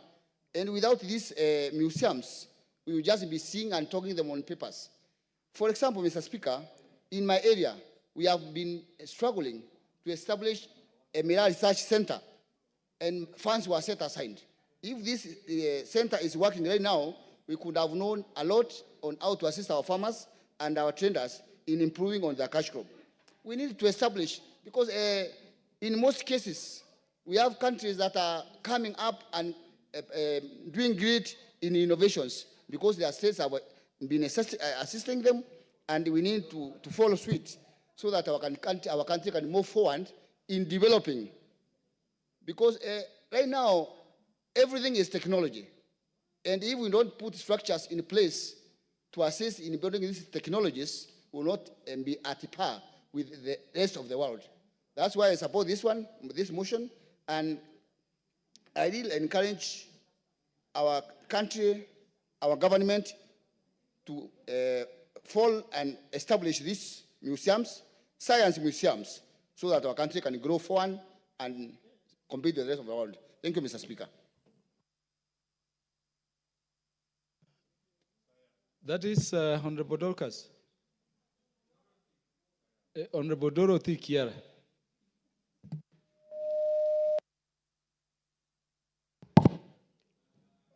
Thank you. Honorable Dorothy Kiara, use the shortest time possible. You will be followed by Honorable Jematia. Then I'll call the mover to reply. Thank you, Honorable Speaker. Honorable Speaker, I first and foremost want to commend Honorable Kiarie for bringing this very, very important motion, establishment of a science museum. Honorable Speaker, many a times we have contended with being called the third world. And Honorable Speaker, I am very excited that now we have started thinking innovation. Honorable Speaker, we have countries which are far much developed, countries like Japan. And they are so developed because they spurred innovation, Honorable Speaker. And Honorable Speaker, I want to challenge our government and say, this is the high time that we must establish and have a ministry of science and innovation, so that, Honorable Speaker, our boys and girls who are brilliant, boys and girls who are very key in innovation, can be placed somewhere and be encouraged and motivated with a budget within the ministry that can help in their growth. Honorable Speaker, as we move with the new education competence-based curriculum, it is giving our students pathways. When they reach grade 9, Honorable Speaker, they will divert to different pathways where they will showcase their talents. And Honorable Speaker, we cannot do this theoretically. We can only be able to achieve what we want to achieve as a country in both technology, in both innovation, in both the way we want our economy to grow, Honorable Speaker, if we invest in this science museum. Honorable Speaker, I strongly support this and say, Honorable Speaker, we don't leave this as a motion. Let us move ahead and push the government, Honorable Speaker, to establish a ministry of science and innovation so that, Honorable Speaker, we can be able to stop every time contending with being called third world. We move towards where those developed worlds stay. Thank you, Honorable Speaker. I strongly support this motion. The MP for Baringo County, Honorable Jematia.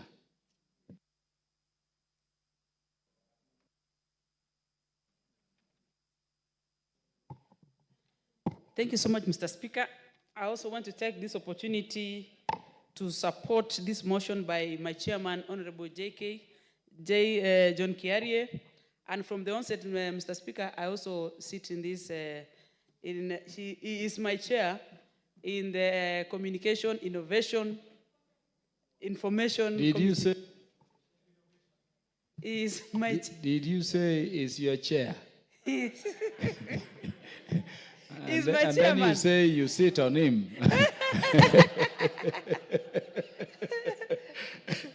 Okay. It's your chairperson. Eh? He's my chairperson in the committee, Mr. Speaker. And I want to say ICT or technology of today is a revolution that is in our times. And I must say, this is the only time and in the world that technology is being experienced. And it is here and forever. And that one means that this science technology is going to be a big factor. And I want to say, if we are going to create this, and through the Vision 2030, which we are actually putting all our resources in the country today, and to help the people of Kenya, specifically us as East Africans, we can see that Kenya has taken a very positive stride in making sure that technology is a factor, and more so ICT creation in our country. We have done a lot, especially in backbone and creating networks all over the country. And this is one of the reasons, and I want to support this motion by making sure that Science Museum is given an opportunity and given resources as part of the growth. And as you look at it, Mr. Speaker, today, artificial intelligence is the order of the day. And we cannot be left behind as a country. And using this museum, Science Museum, I want to say it's going to give us a very positive results going forward as a country. Thank you, Mr. Speaker. The Honorable Kibagendi. Thank you, Mr. Speaker. I rise to support this motion. Science museums that are also known as science centers or discovery centers have made learning exciting in developed countries. It is important that we invest in these, in setting up these centers, these discovery centers that will make science learning accessible, and this will definitely provide the educational facilities that we may need for emerging generations to learn more effectively methods of learning in matters science, tech, and engineering. And hence, it is the reason why I rise to support my brother KJ for coming up with this motion that will definitely revolutionize the way future generations will learn. Thank you, Mr. Speaker. The Honorable Mboko Milemba.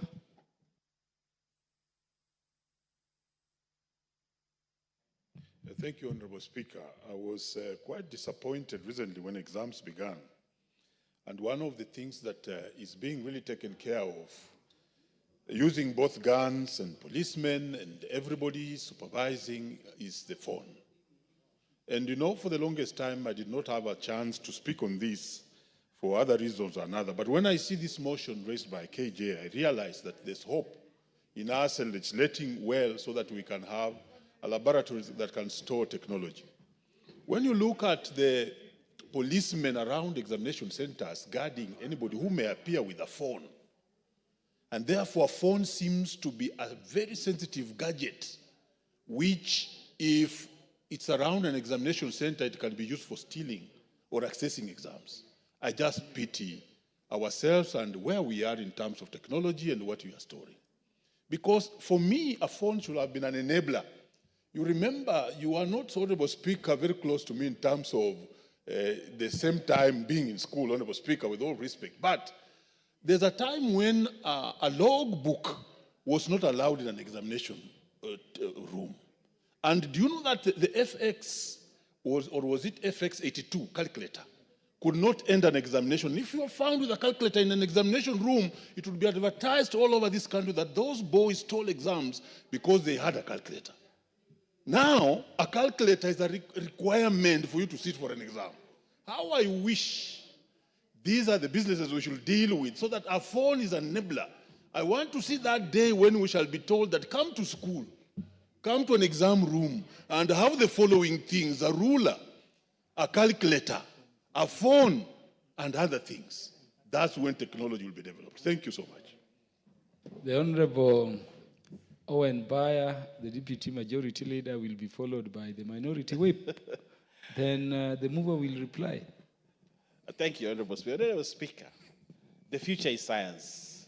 The future of this world is science. And it is science that has made nations great. And it is deliberate investment in science, in schools, in universities, and in the national capital. That is where we move a country. Because everything that we look at the great innovation coming from Kenya, M-Pesa, and how it has transformed everything in this country. Today, if you want food, Safaricom, M-Pesa. If you want medical services, whatever you want now is based on science. All transactions we do, science. So science is the future. And a country that aspires to be a great nation must invest in science. A great country, nation like the United States, is great because they started investing in science. You know, okay, I'll forgive you for today. So, Honorable Speaker, if we must be a great nation, then we must invest deliberately in science. What Mwai Kibaki had in his mind when the Kwanzaa City was started, he thought that, and if you look at Vision 2030, there's great space for science. But then why should we have a science museum? The world over, if you look at great places, if you go to New York, you find a science museum. If you go to New Delhi, you'll find a science museum. If you go to London, you'll find a science museum. You'll find science museums. But why do we have science museums? So that people can see how science has progressed and where it is going. And that is what is critical. How do our young people, imaginations and innovators who want to be scientists, how do they know where science is going? Now, when we have science museums, the way these young people come to this parliament, and when they see what is in this parliament, and they experience what is in this parliament, they go out there and aspire to be members of parliament. Same way, if we take our young people to those science museums, they will want to be scientists, and therefore we grow the science corpus in them. Honorable Speaker, this is very timely, that as we look at CBC, which has areas of science and areas of arts, then how do we therefore enhance science, even for the young people in the remotest village in Uyombo, in my constituency, should be able to come to Nairobi or Mombasa to a science museum, look at the development in science that have been preserved there, and say, I also want to be a scientist. These young people study science, but they do not know where it has come from. If you look at, if you go to New York, you will see when these guys, the energy, the electricity, there's a museum on this guy who started the electricity. And every New Yorker will go to that museum to see how electricity started. And therefore, they come out and develop new energy, including the electrical car that is very popular. Because they have gone there, they have seen. And that's why countries are developing rapidly in science, because they have invested in preserving science and having science museums and allowing their people to see what science is. So, Honorable Speaker, I would like to see this country go science, because that is where the future is. Of course, those of you who are in arts, you know, the lawyers here, Milo Diambo, you, other people do not understand this language. Scientists like I and a few others understand that investment in science is investing in the future.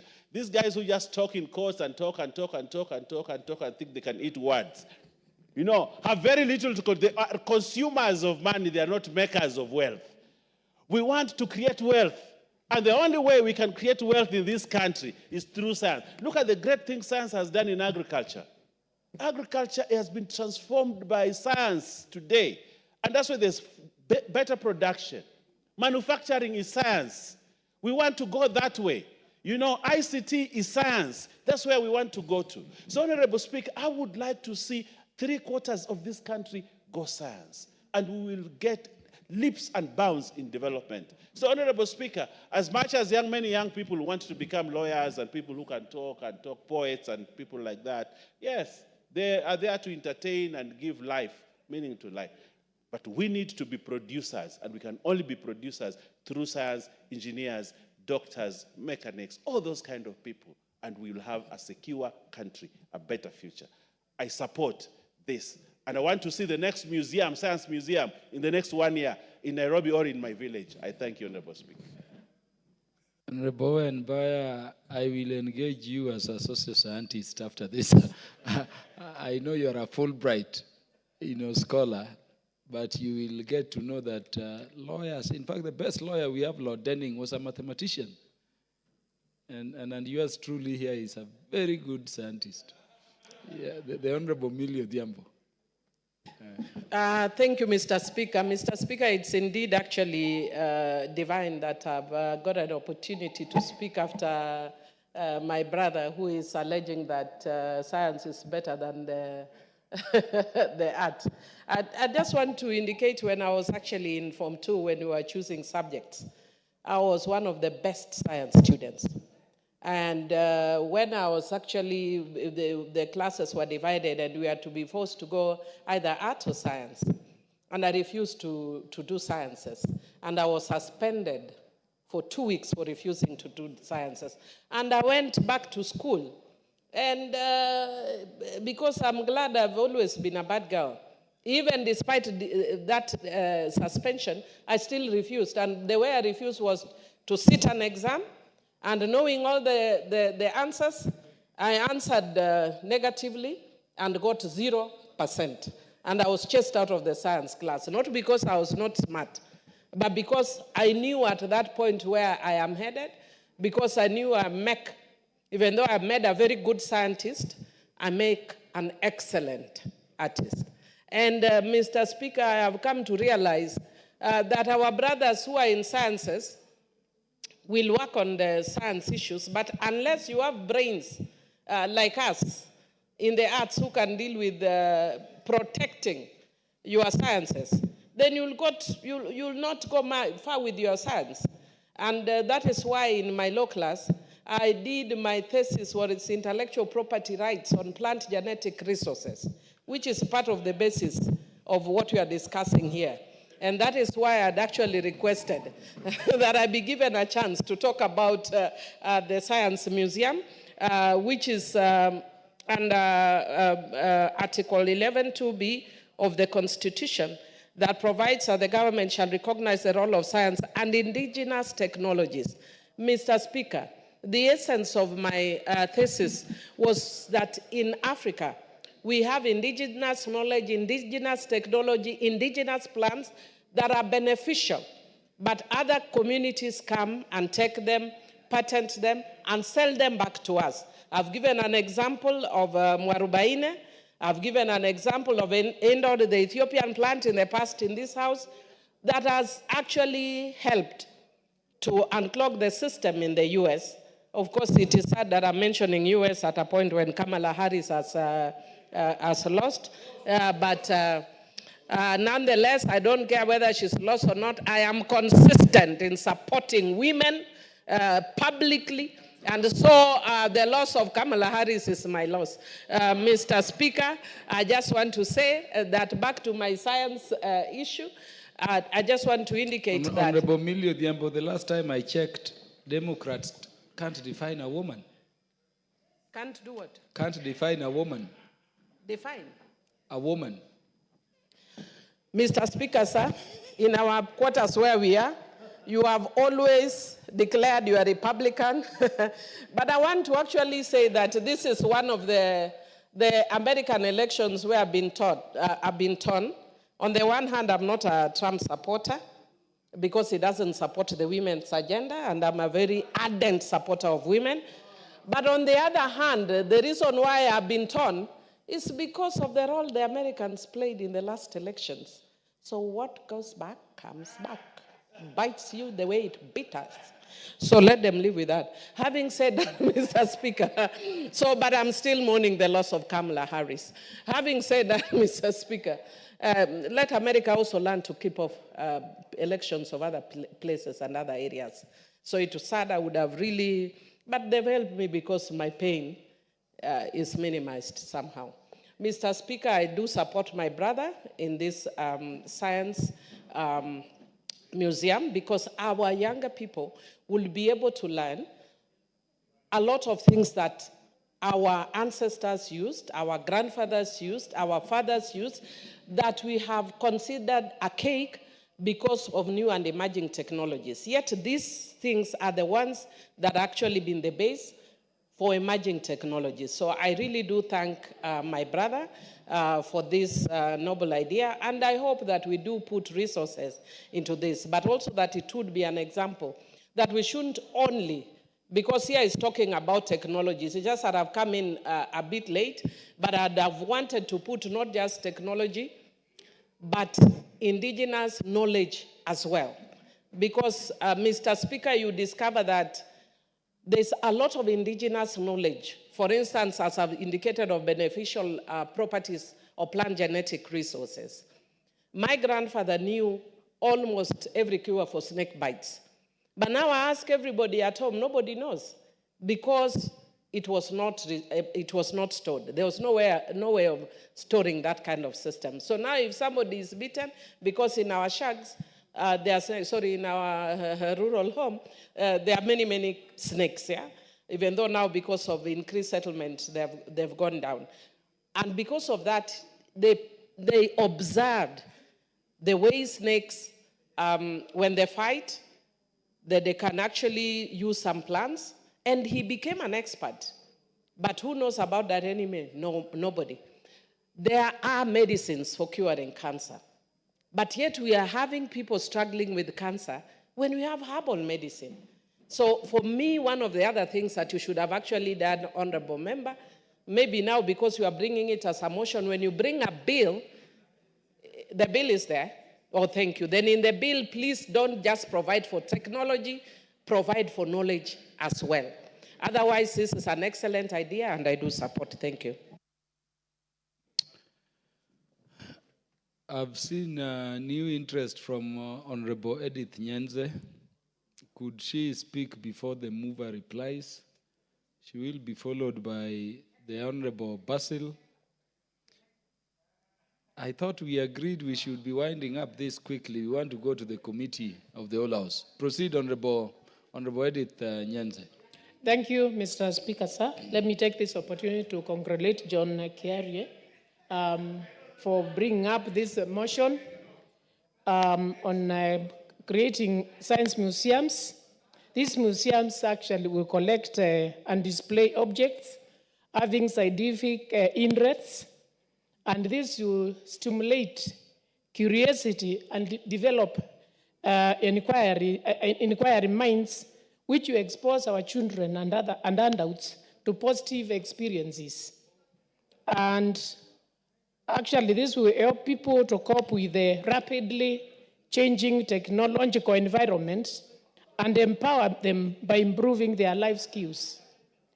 Mr. Speaker, sir, last month, I had the opportunity of traveling to India with the CEO of innovations in the social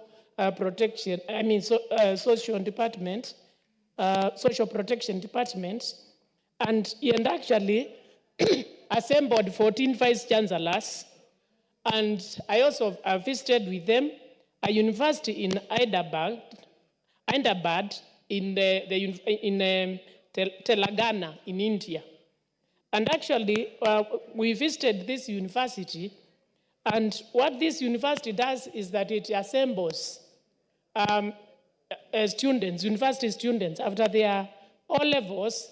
They collect the best brains in India, and they are actually assembled in this university. They don't pay any school fees. They are not taught.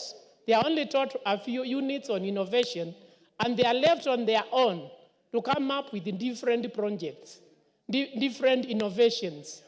And from those innovations, they collect them and come up with the best, and these ones are actually implemented in the country. These projects, these ideas are actually also supported worldwide. The best ones are supported. For example, I even saw a remote-controlled vehicle where I also traveled in, and this one is the students who have come up with it. So such a museum would actually be very good to collect information. It will be a very good science museum, which can also source for funding. It can also come up, come up with the implementation of such projects, which would encourage our students. Because actually in Kenya, we also have very innovative young people, very innovative youth. So it's the right time, it's the high time. We tapped these innovations, we encouraged them, we sponsored them, and such a museum would actually be a center where even our young people can learn, and all people can learn about innovation, and they continue having big brains to even improve the economy in our country we've always talked about high rate of unemployment, and these innovations can actually help in meeting the needs of employment in our country. So with that, I support the motion. Thank you. Honorable Robert Basil, the MP for... Yata MP. Thank you, Mr. Speaker. Of course, you know I was supporting Kamala, and I know you are supporting Trump, so congratulations for that. From onset, I support this motion coming from my brother, KJ, protecting me, Mr. Speaker, from Honorable... Kaluma was for Trump, and that's why today is a big day for him. Yeah, so from onset, I support my brother KJ. Basically, we are in the technology world. And if you look at countries like Japan, they have been able to industrialize because of technology. If you look at countries like Israel, they export technology. That is what we refer as exponential age. And when I hear of science, myself, I love science. And a science museum is actually what is going to align us in the technology and innovation path and make us a progressive nation from a technology front. So in principle, science museum should be embraced. And the KNJ did the right thing to bring this motion. So, Mr. Speaker, I would tell you that with the technology, our young people who are not very much preoccupied will be put into a busy programs where they'll have a chance to discover, explore, and test ideas. So it is the best way, Mr. Speaker, to make our youth get to use technology and science and actually mitigate the level of idleness and drug abuse, which we have witnessed for the last couple of years, simply because most of our young people today, with the level of education we are acquiring, you find they cannot be able to employ themselves. So with having Science Museum deployed in many parts of this country, you'll find that the youth will be able to test ideas and be able to become more employable in the years to come. So with those few remarks, I urge members to support this motion so that at least we can move to crafting a bill to make Science Museum a reality in this country. So thank you, Mr. Speaker, and I submit. The MP for Kajiado East, the Honorable Kakuta Memai. Kajiado East. Thank you, Honorable Speaker. I support this motion by my good friend and chairperson of the Innovation, Communication and Information Committee, KJ. This is a wonderful idea to start a science museum in Kenya. This will give our young people a chance to, of course, explore the field of science, natural sciences, and able to exhibit their creation, their innovations, and we will also be able to showcase the innovations that has taken place in different parts of the world. And perhaps that will also become an inspiration and encouragement for our young people to also become innovative and creative. So I think this is a very important museum, and I hope that it will get the support that it needs to be established, and perhaps also get enough funding to be funded so that it will not just become a museum in paper, but it will actually be actualized. Because I've also seen in the existing museum, like the National Museum, many times I do visit that museum because I really have a great appreciation for the arts, but many times you find it underfunded and not being able to achieve what was intended to achieve. So I hope that this museum, Science Museum, will be actualized and will give our people a chance to be able to see and bring innovation for generations to come. So I stand to support this motion by my good friend KJ, and I hope, of course, the bill will also be supported and be detailed enough to help us bring a wonderful science museum in Kenya and inspire innovation, creation and innovation for our young people. Thank you, and I support. The Honorable Beatrice Kemei. Thank you, Honorable Speaker, for giving me this opportunity to add my voice to this very important motion by the chairman and my good friend, KJ, concerning the establishment of a science museum in this country.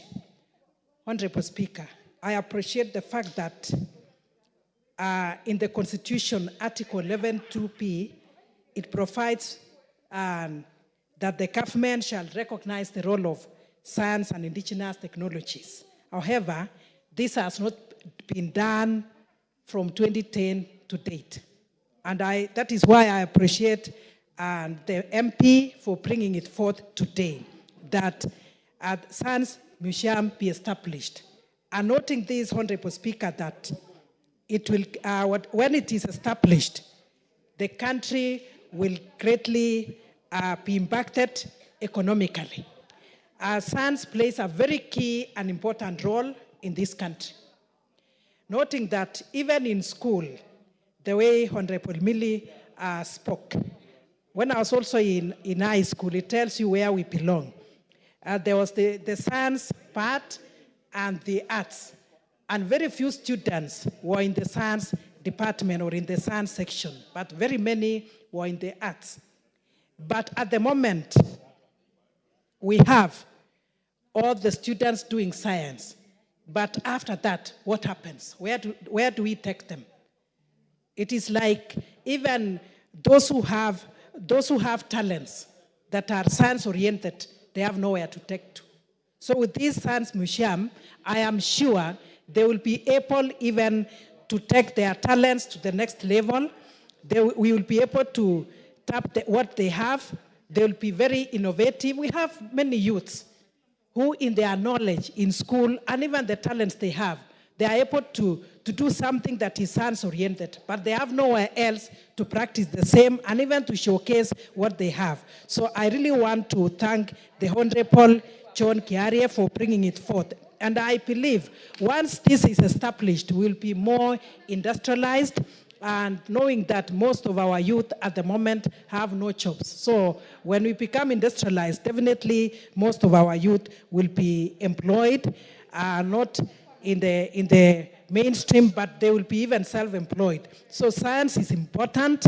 The museum is very, very important for us, and therefore I support. But I feel it should not just be a motion, it should go further. I believe John Kiarie will take it further to make it as a bill or craft it into a bill, and it will be very, very important for this. Once more, Honorable Speaker, thank you for giving me the opportunity, and I stand to support. Thank you. Lastly, the majority whip in the shortest time possible. Mover, prepare to reply. Thank you very much, Honorable Speaker. Honorable Speaker, I also want to air my views in support of the motion as proposed by the Honorable KJ. Honorable Speaker, there is a misconception, and a very bad misconception, that innovation is a preserve for the people from the West. And that any good innovation, sometimes by our own sons and daughters in this country, is sometimes doubted. That you would even ask, if it's a phone, for instance, who made this phone? If you hear that it was assembled from some place, maybe in Kitengela or Kisii, then you'll have a second thought, even of purchasing it. This is a wrong misconception, Honorable Speaker. This is a misconception, Honorable Speaker. It's a wrong perception. It's a wrong narrative. It is displaying that we actually wait to consume what others innovate, Honorable Speaker. But, Honorable Speaker, this motion, if Honorable KJ can escalate it even further, so that we can appreciate our own innovation, Honorable Speaker. It is actually in this country that M-Pesa, for example, was actually innovated. We do not have such repository kept in some place for other learners or the generations to come to know how even Safaricom was innovated. People always think that, those people who are supposed to think are different and not them. And that is why we are creating, or rather growing, a very lazy generation, Honorable Speaker. Looking at the generation that we have, Honorable Speaker, if these things are not so made obvious by creating such platforms like the Science Museum, people will always think that such kind of creativity is only meant for some place or some people or some very prestigious universities or some places where they only imagine or see in movies, Honorable Speaker. So this is a clear indication, Honorable Speaker, that the leadership of this country, of course, even by looking at the contributions by the honorable members, Honorable Speaker, if we are able to push through this, even as we push through the ITs, pushing through having ICTs in every ward, in every village, Honorable Speaker, these science museums will go a long way in opening the mindset of our young people, Honorable Speaker. Because they say, if you do not travel so much and you live in the village, you'll actually think that the githeri that is made by your mother is the sweetest in the world. You do not know that there are people who actually know how to make that githeri more. In fact, I even dare say, Honorable Speaker, that you will be sick of a disease I call villagitis. Because you are born in the village, you marry around your village, you get sick, you go to your village, you die, you are buried in your village. Every person that attends your burial is from your village. These science museums will bring the world closer to you. You will know that things are made. Honorable Speaker, I'll give a very small story. When I first went to my constituency, Honorable Speaker, to seek for votes, and I've met some young people, because I was driving some car with the air suspension that would go low when it's not moving and then go high when it's moving. And I saw some young 3-4 men, young men in their 30s, mid-30s, standing somewhere and saying, this guy is black. You can't even see him inside. This is a snake. This guy does not know. This is a snake. Where does he even get his money from? This is an Illuminati guy. Because of villagitis. A person thinking that, these things are a preserve of some people and not in that village. And that is why this motion, Honorable Speaker, Honorable KJ needs to be challenged to escalate it even further so that we are able to support the next generations. For that reason, Honorable Speaker, I beg to support, but with one right, Honorable Speaker, I was surprised by the comments that were made by the Honorable Millie Odhiambo about the U.S. elections, Honorable Speaker. I have known Honorable Millie as a well-experienced politician, but I didn't know that with her years of experience, she couldn't predict and know clearly that her candidate would lose, because it was in black and white. It was outright. I mean, I want to inform her. Let me inform her, Honorable. Thank you, Mr. Speaker. Is Honorable Osoro, in order to impute improper motive on me by inferring that I only follow candidates who are likely to win, when in fact I am a woman of principle and I follow people based on my conviction and on my principle. And I follow Kamala Harris, one, because her name sounds Luya, but secondly, because she's a woman. And I support women wherever they are found, especially if she does not have any stain. I know people have been imputing some of the things that the current president has done on her, but she's a woman. I support her whether she wins or she fails. I am a woman, strength of a woman, whether we win or lose, women. I thought Honorable Osoro was saying he didn't quite understand the policies of of Kamala, Vice President Kamala Harris, whom you are supporting. Not that she's a woman. Anyway, Honorable Osoro, proceed. Let me conclude, Honorable Speaker, and say that the Honorable Kamala and many other women should, we keep encouraging them not to use only the gender card in selling their policies. There are so many things you can tell the public other than saying, I'm a woman, now elect me. And that is why with that policies, Honorable Speaker. But there is one thing to celebrate, and I think this is to Honorable Millie, that the House representative or the Minnesota State, Honorable Speaker, a Kisi woman that I met and had dinner with, on 23rd of May 2024 has actually won the seat. At least for that one we can celebrate because we are linked to that.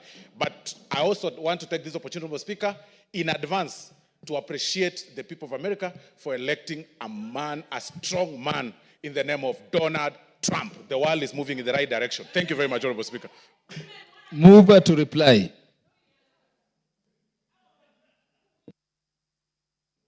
Honorable Speaker, I would want to invoke Standing Order number 1 and call upon your discretion to allow me to donate just 4 minutes, 2 minutes actually, a minute to the Honorable Waungo and the Honorable Wakili Geshimo. A minute each. Honorable Dick Maungu. Thank you so much, Speaker. Allow me first and foremost to appreciate my good brother KJ for having donated a minute to me, and more so for coming up with such a brilliant motion. I must say that to start with, I'm in full support and I support this motion because it has come at a point in time when the world is all about science. Mr. Speaker, the world today is science, the world tomorrow is science. And therefore, any idea that comes in to crystallize this one is an idea that is highly welcome, Mr. Speaker. Mr. Speaker, we live in a very creative world, a world full of creativity and innovations. And all this can be secured by having a science museum so that those who are here today, those who are here tomorrow, Mr. Speaker, can actually know the origin of what is taking place. More so in Kenya, at a point in time when we are having the CBC, Mr. Speaker. CBC, as you all know, has come in at a good time, Mr. Speaker, and there's no better way in which CBC can be entrenched or supported other than having a science museum that will go a long way, Mr. Speaker, in enabling our kids back in the rural areas to get proper training, proper learning, and be able to actually realize what science can do. All I can call upon is that my brother can maybe be able to promote this motion into a bill so that now we can have it better secured for the good of our country. Otherwise, I oblige and I support the bill. Thank you. The Honorable Gichimu, Senior Counsel.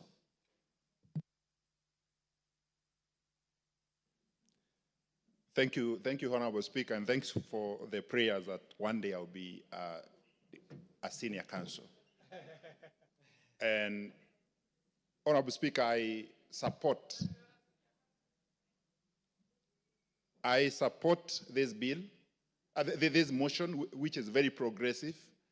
And as many of the members and my colleagues have said, this is a motion that is worth supporting to become a bill and eventually a law that will guide on matters, science, and innovation, so that it can be a science and innovation bill, and we are ready to support Honorable KJ or any other member who comes up with such a bill. Honorable Speaker, at this time that we have CBC, there's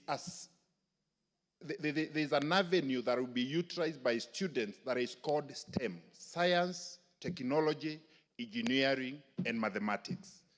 And I believe this science museum will be of great benefit to these students.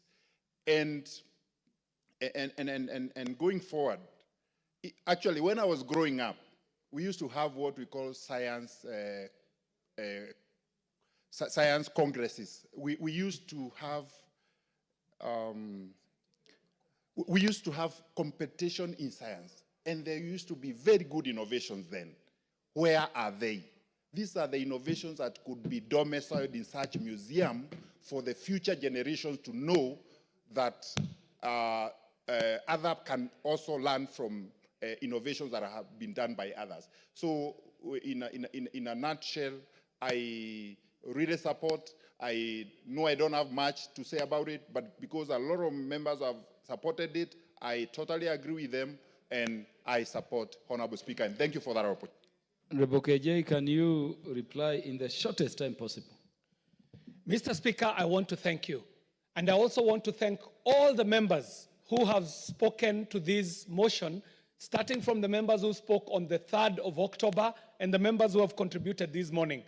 Mr. Speaker, all the contributions have spoken to the fact that Kenya needs a repository for our scientific technology and our knowledge. They have spoken to the fact that Kenya needs a center for scientific education and development, and including research, Mr. Speaker. All the speakers have spoken to the fact that we need to develop a mecca for educational field visits, especially at the time that this, when we have CBC education, Mr. Speaker. More importantly, members have said that Kenya cannot slip through the fourth industrial revolution. We must test new technology that will be useful into the future. And this science museum lends itself as a good place to domicile a sandboxing center, where we can sandbox technology before it is deployed to the public, Mr. Speaker. Mr. Speaker, members have said that this could be a good center for an institute for emerging technology. Mr. Speaker, all these contributions are speaking to the main fact that I spoke to when I was moving this motion, Mr. Speaker, where I said that Africa cannot continue being considered as a technological dwarf. We must disabuse this notion that Africa is a technological dwarf. Mr. Speaker, when I was moving this motion, I did point to scientific marvels that have come out of Africa, Mr. Speaker. Scientifically, Africa was a scientific giant, and we must restore this, Mr. Speaker. Mr. Speaker, the Honorable Millie Odhiambo brought a very important point, that we must stop drawing a dichotomy between the sciences and the arts. And you spoke very well, Mr. Speaker, that you being a social scientist, being a lawyer, does not stop you from being a scientist, Mr. Speaker. I have spent the better part of my adult life as an artist, Mr. Speaker. However, in 1995, if you go to the records, you shall find that the winning project at the Kenya National Science Congress, at the Kenya Science Teachers College, that project belonged to yours truly, the one and only John K.J. Kiarie. He was a champion in science, Mr. Speaker. But that did not stop me from going into the areas of drama, into the areas of journalism, into the areas of media, into the areas of other emerging performing and visual arts, Mr. Speaker. So this idea of drawing a dichotomy between the sciences and the arts is leading us to where we are today, having a gross shortage in science teachers, Mr. Speaker. So if Kenya is seeking for that pole position in the new world of emerging technologies known as the fourth industrial revolution, the world of cryptocurrency, blockchain technology, artificial intelligence, the Internet of Things. If we are seeking for our pole position in this new world, we must also deliberately develop the science, technology, engineering, and mathematics field without cutting them away from the arts. Mr. Speaker, to your point, a surgeon today needs to be an amazing artist.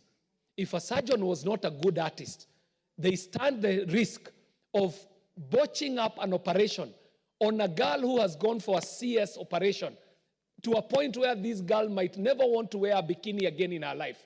This surgeon is needed to be an artist so that when they conduct surgery, they do not leave you with the scars like the ones I was left with after the post-election violence of 2007, 2008, when the operation was botched by a scientist who is not an artist.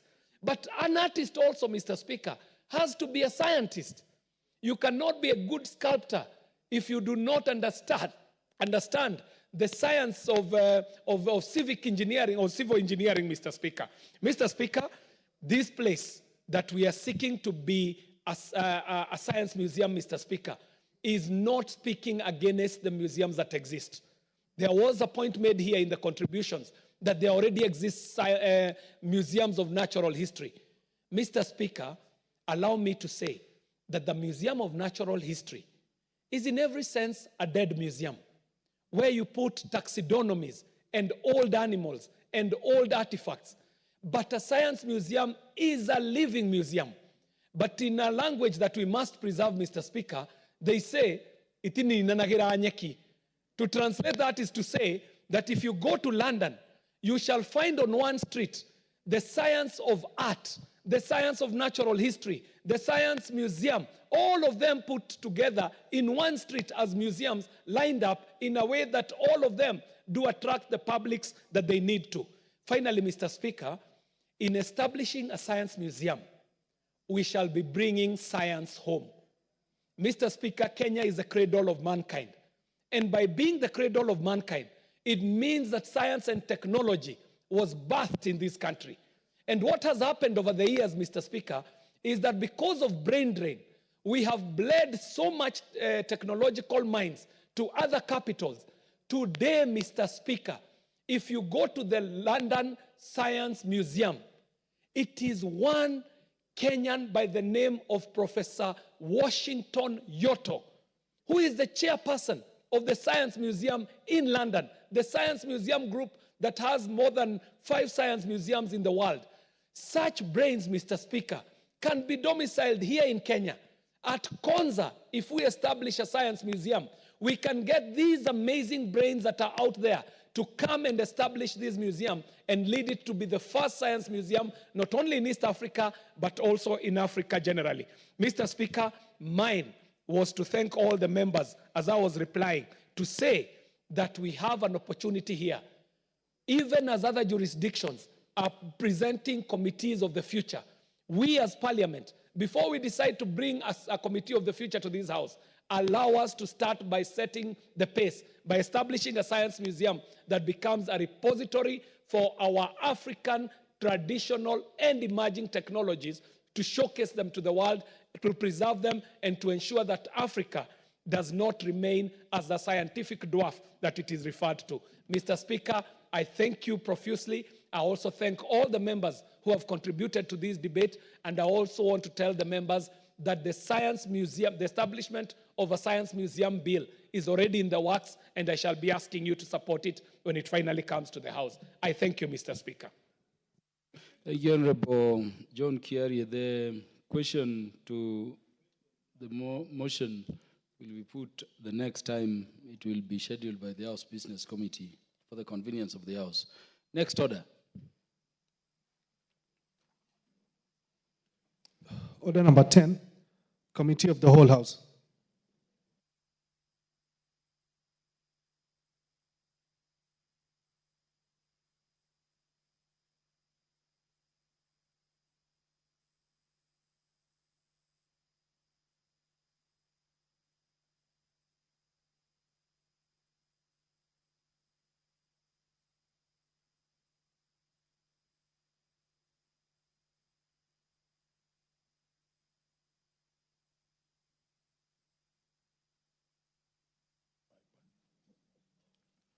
Very well, members, you may take your places as we go into the Committee of the Whole House.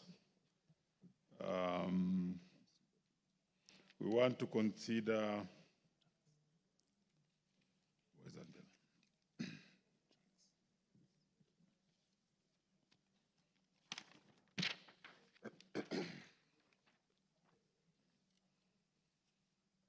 bill? The Kenya Drugs Authority Bill, National Assembly Bill number 54 of 2022. This bill had been dealt with up to clause number 54, so we shall begin with clause 55. It had gone for winnowing as the instructions were given by the Speaker then, and I'm sure many concessions have been agreed upon by the Chair and the members who had amendments. And therefore, this should pave way for us to move much faster than we were moving when it appeared on the order paper. So we may proceed. Clause 55. I propose the question that clause 55 be part of the bill. Mover. Mover, I want you to be clear, not for the sake of only the House, but the public. Thank you, Honorable Speaker. Honorable Chair, that clause 55 be amended as per the order paper. This is by deleting subclause 1 and sub 2, therefore the following new subclause. The registrar shall keep in the prescribed form a register of all medical devices approved by the authority. This is to make provision. Yes, what's the point of order, Honorable Millie?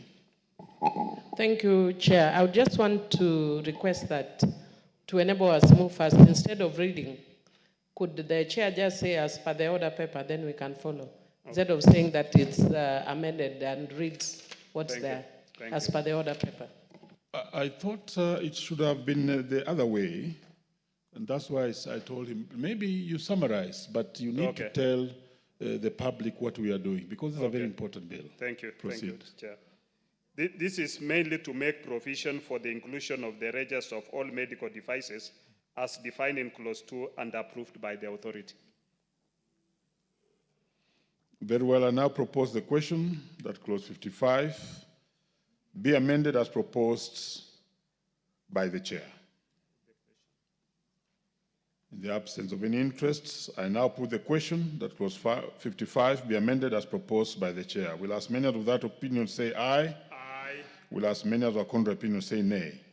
The ayes have it. I now put the question that Clause 55 as amended be part of the bill. Will as many of that opinion say aye? Aye. Will as many of the contrary opinion say nay? The ayes have it. Clause 56. I propose the question that Clause 56 be part of the bill. Mover. Honorable Chair, I propose that the Clause 56 be amended as by the order paper. This is to incorporate internationally accepted terminology and to redraft for proper grammatic of law. I think this is just straightforward. I propose the question as that Clause 56 be amended as proposed by the mover or by the Chair. I now put the question that Clause 56 be amended as proposed by the Chair. Will as many of that opinion say aye? Aye.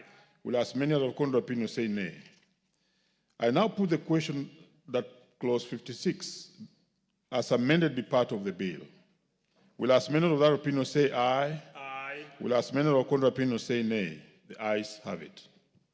Clause 57. I propose the question that Clause 57 be part of the bill. Mover. I propose, Honorable Chair, propose that Clause 57 be amended as per the order paper. This is to provide for penalty for the offense of deceptive labeling, packaging, and sale of medical devices. It's just fine. I propose the question that Clause 57 be amended as proposed by the Chair. I now put the question that Clause 57 be amended as proposed by the Chair. Will as many of that opinion say aye? Aye. Will as many of the contrary opinion say nay? The ayes have it. I now put the question that Clause 57 as amended be part of the bill. Will as many of that opinion say aye? Aye. Will as many of the contrary opinion say nay? The ayes have it. Clause 58. I propose the question that Clause 58 be part of the bill. There's an amendment. Mover. Honorable Chair, Clause 58, we have amendment to Clause 58A, B. I don't know whether I can prosecute all of them together or one. Proceed. Okay. So as per the order paper, in A, Honorable Chair, this will enable the country to comply with WHO standards on manufacturing, because this clause is the most recent WHO organization prescribed guidelines on good manufacturing practice. In B, Honorable Chair, by inserting the new subclause immediately after subclause 2, this to allow the authority to consult and receive advice from the Kenya Nuclear Regulatory Authority that exercises regulatory control over nuclear and radioactive materials and facilities under Section 6C1 of the Nuclear Regulatory Act number 29 of 2019. This is to require importers, distributors, or dealers to keep records of medical devices submitted to the authority. Thank you, Honorable Chair. I now put the question that I now propose the question that Clause 58 as amended be amended as proposed by the Chair. I now put the question that Clause 58 be amended as proposed by the Chair. Will as many of that opinion say aye? Aye. Will as many of contrary opinion say nay? The ayes have it. I now put the question that clause 58, as amended, be part of the bill. Will as many as of that opinion say aye? Aye. Will as many as of contrary opinion say nay? The ayes have it. Clause 59. I propose the question that clause 59 be part of the bill. Mover? Honorable Chair, I propose that clause 59 be amended as per the order paper. This is to provide for the registration of establishments for medical devices by the authority. The amendment further seeks to amend subclause 3 for proper grammatic of law and to provide a penalty for the offense of supply of unapproved medical devices. Thank you, Chair. Yes, Honorable Daud. Chair, in clause 57, it mentioned 2 million and 3. No, we are now in Yeah, I'm just referring to clause 57, where it says it was 2 million and 3 years. But in clause 59, now it comes to 1 year, 1 million and 2 years. So I find that it does not go together because it's regarding medical devices. Could the chair please explain further on that? Hold your horses. Let me propose the question. I propose the question that clause 59 be amended as proposed by the chair. Hondoud, you can now come up. Thank you, Chair. I had initially wanted to comment on clause 57, but I think you didn't see my intervention.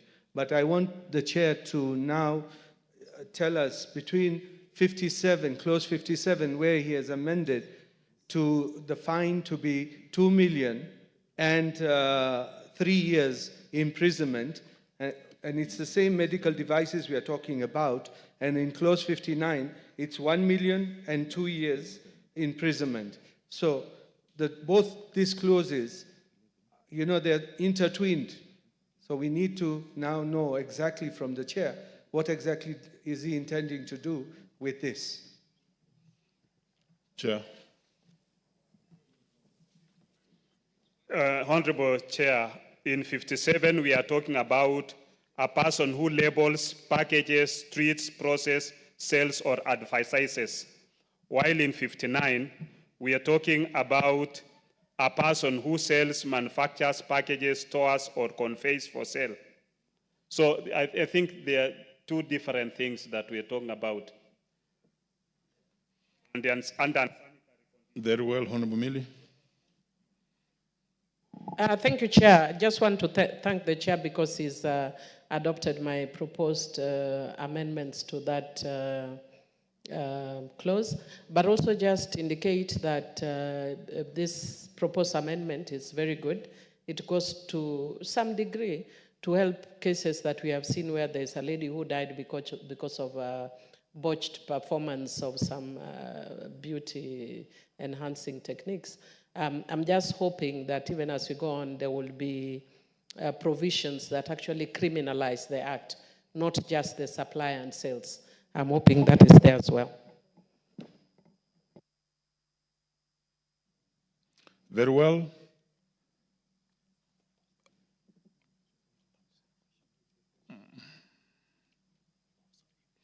I now put the question that clause 59 be amended as proposed by the chair. Will as many as of that opinion say aye? Will as many as of a contrary opinion say nay? The ayes have it. I now put the question that clause 59 as amended be part of the bill. Will as many as of that opinion say aye? Will as many as of a contrary opinion say nay? The ayes have it. Title of Part 11. I now propose the question that Part 11 be part of the bill. Mover. Honorable Chair, I propose that new part be amended by inserting new part immediately after the new clause 59A, that is part 8, the National Pharmacovigilance Order, Chair. System. Part 11 is actually the title. Is it 11?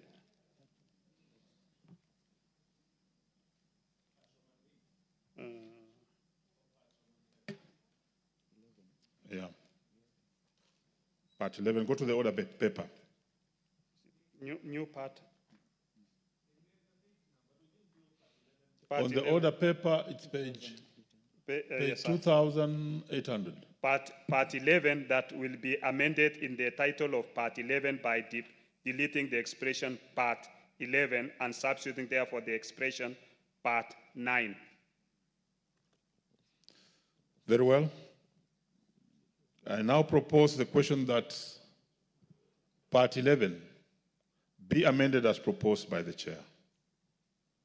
I now put the question that Part 11 be amended as proposed by the chair. Will as many of that opinion say aye? Aye. Will as many of the contrary opinion say nay? The ayes have it. Clause 60. I propose the question that Clause 60 be part of the bill. Mover? Honorable Chair, I propose that Clause 60 be amended as per the order paper. This is establishment of the National Quality Control Laboratory of the authority.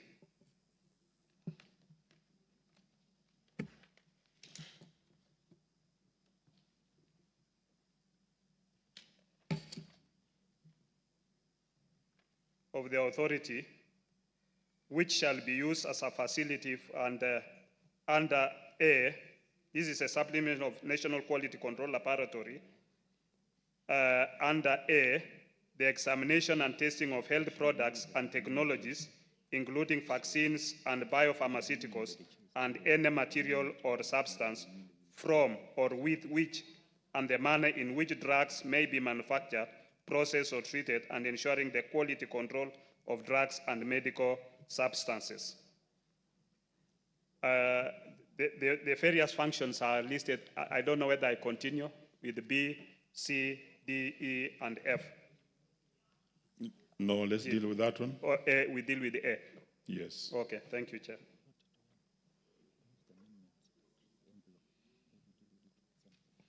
Because there's an amendment by Honorable Millie also on this, but there was a lot of winnowing. So I'm sure you have already, if the one by the chair goes through, then the one of Honorable Millie falls. That is Clause 60. But let me prosecute the one for the chair. Thank you. No order, Honorable Millie. Let me prosecute the one for the chair, and let me propose first before you speak on this. I propose the question that Clause 60 be amended as proposed by the chair. Honorable Millie.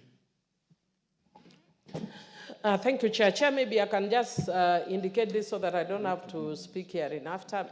Chair, if you notice, a lot of my amendments had to do with the inclusion of herbal medicine, which I'd actually spoken to on in the previous motion, that I think we need to include our herbal medicine.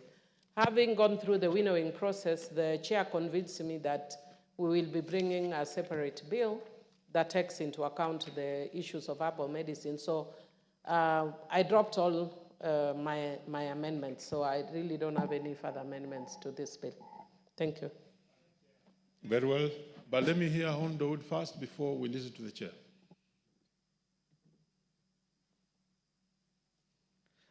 Thank you, Chair. Chair, I would want to try to convince the mover, the Chair of Health, on number five, where it says the Director of the National Quality Control Laboratory shall be registered pharmacist and shall possess a master's degree in a science-related field from a recognized university. Order, Honorable Dowd. We are not yet on We are not there? number I thought 5. it's okay. We are on A. Very well. Proceed, Chair, and make a comment. Honorable Chair, I want to confirm to Honorable Millie Odhiambo, the minority whip, that the bill on traditional herbal medicine is already with the Speaker. It's already with the Speaker. Yes. Yes, Honorable Kaluma. Chair, so that we move expeditiously, may I also inform the Chair and the House that all the amendments under my name on the order paper went through winnowing and were agreed to be dropped. I therefore withdraw them whenever they come up so that we can expeditiously move with the chair of the committee on the amendments agreed during that harmonization process with the committee. And then let me just take you. And Honorable Chair, let me also thank the chair for that bill he has mentioned will be coming on traditional medicine. There is a lot in that area in terms of scientific knowledge that Honorable Millie was talking about, which we are losing when our older members of society pass on. My own mother is a traditional, herbalist. I told you, Chair, this thing women are calling fibroids. You see them going for surgery. My mother just needs to give you a glass or two of a herb. And Did you say herbalist or magician? No. Herbalist. No, thank you. Herbalist. And it works very well. My own grandfather, Honorable Chair, you must have seen some scar on my leg here, was bitten by a pufferder. And the bark of a tree was just chipped and put there, and it sucked all the poison. We lost all that when my grandfather died. So I'm very grateful. Point of information. Only if Honorable Kaluma will be willing to be informed. Honorable Kaluma, do you want to be informed? Okay, inform me. On Millie, precisely. Thank you, Chair. Chair, actually, there's a member, I don't know which member was saying this off record.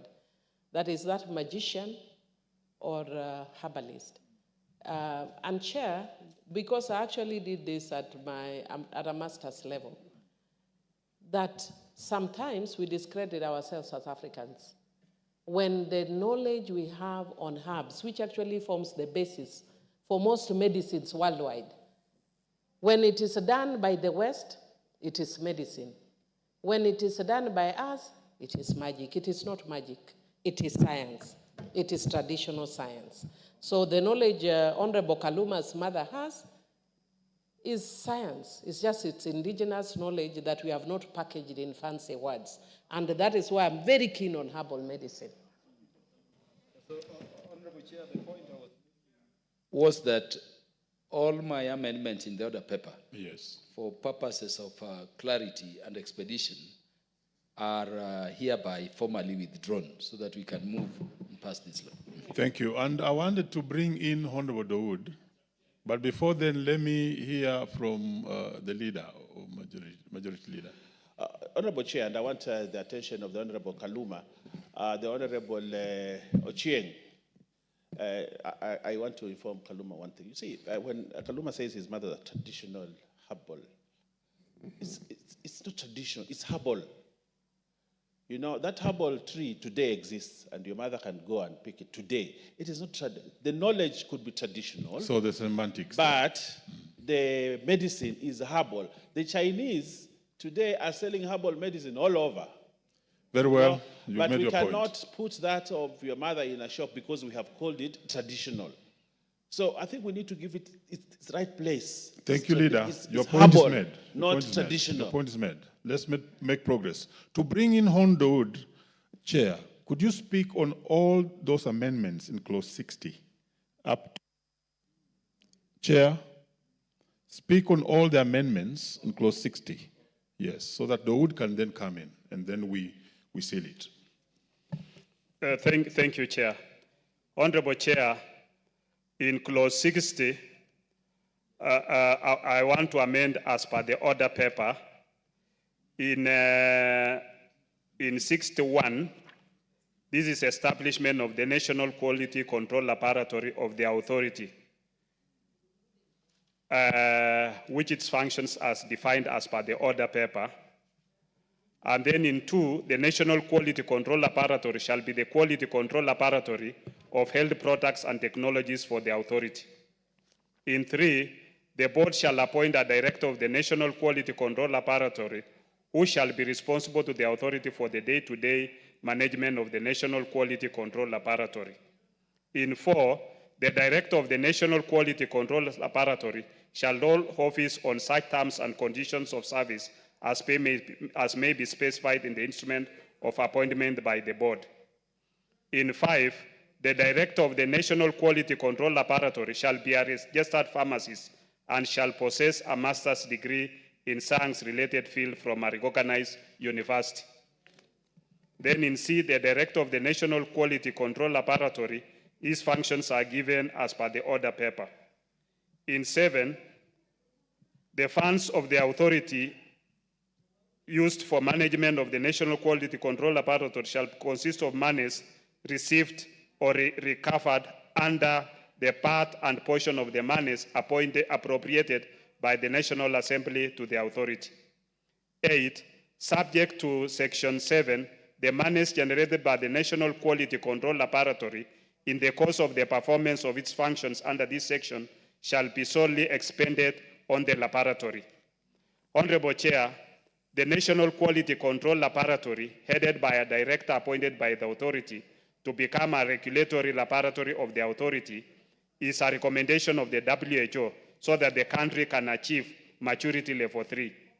To ring-fence monies from the laboratory such that monies generated by the laboratory shall be solely expended on the laboratory, and the authority ought to give a portion of the monies appropriated to it by Parliament to the laboratory.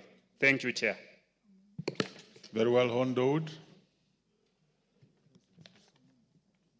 Thank you, Chair. Chair, my concern was in 5, where I was requesting the Chair, if he can do a further amendment, remove the master's degree, because a pharmacist is a pharmacist, and I think that's good enough, because you do not become a pharmacist so easily. So if the master's degree can be removed from this, I would appreciate. And the last one would be 8, where the money is ring-fenced. That's a very good idea. But Chair, it may need to be changed in the finance, in the way the Financing Act is, because A&A has to be deposited and be approved to be used. So I'm not very sure about 8, if it is possible to be, it can be done. The last one was regarding Honorable Kaluma, the one he was talking about traditional medicine and that, herbal. Ayurveda in India is the biggest thing in the world. So herbal medicine is the way to go. Very well. Let's hear from Honorable Makali. Yeah, thank you very much, Honorable Chairperson. I also wanted to comment on the issue of the financing of the authority. And I totally agree with what Honorable Dawood has said. It will not be fair just to ring-fence the resources through this act, because we also have the Public Finance Management Act, which allows on how to spend resources which have been collected by authorities. But I thought the best way would have been a situation where you just make this authority independent, so that whatever resources they collect, they're able to use it without getting money from the exchequer, because that would make it very complicated. Once you start saying the National Assembly will also be appropriating resources for them, it means now we are going back to their consolidated fund. How I wish you made them be self-financing. In that case, you sort a lot of issues with regulations. Thank you, Mr. Chairman. Finally, on the same, Honorable Elachi. Thank you, Chair. Chair, I also just want to ask the Chair to really help us, because one of the challenges we are facing, and where we've lost women for the last 2 months, Chair, is on issue of quality on management in plastic surgery and cosmetic manufacturing. And so when we bulk them with huge words, this is how, again, we end up finding ourselves losing just one thing. So in A or B and or C, there is need to just put it black and white. You either call it plastic, you either call it cosmetic manufacturing, but let it be there for the purposes of the late Lucy and the owner of Miale and the wife of the PA of Natembea. All of them have lost lives in a few weeks just because of that, Mr. Speaker. And may they rest in peace. Chair. Thank you, Chair. Just to make a comment on what Honorable Elijah has raised, is that we've actually summoned the medical practitioners and then this council in relation to the recent incident. Because apparently from information we have, is that that facility is a level 2 facility, which is not licensed to do cosmetic surgery. So we must be able to make sure that the right facility is the one offering the various services. So we are on top of that. And if you have time, tomorrow the CS and the CEO will be appearing before the health committee. You can join us for any clarifications. And just to come back on this, Honorable Dawood, the minimum requirement we've already said is just a degree in pharmacy. But we have to raise the level, because just having a degree alone is not enough. So we are saying a master's in a related field, so that you can have a master's in management, you can have a master's in other areas within that can be able to assist you in managing it. And when you read about the funds, we are saying that the funds to be used for the management of the National Quality Control shall consist of monies received, that is monies received or recovered under this part and portion of the monies appropriated by the National Assembly to the authority. So the National Assembly we are not closing it from appropriation. It's appropriating to the authority, and the authority can give that money to the National Quality Control Laboratory, which shall be the laboratory of the authority. Thank you, Chair. Very well. I now put the question that clause 60 be amended as proposed by the chair. Will as many as without opinion say aye? Aye. Will as many as of contrary opinion say nay? The ayes have it.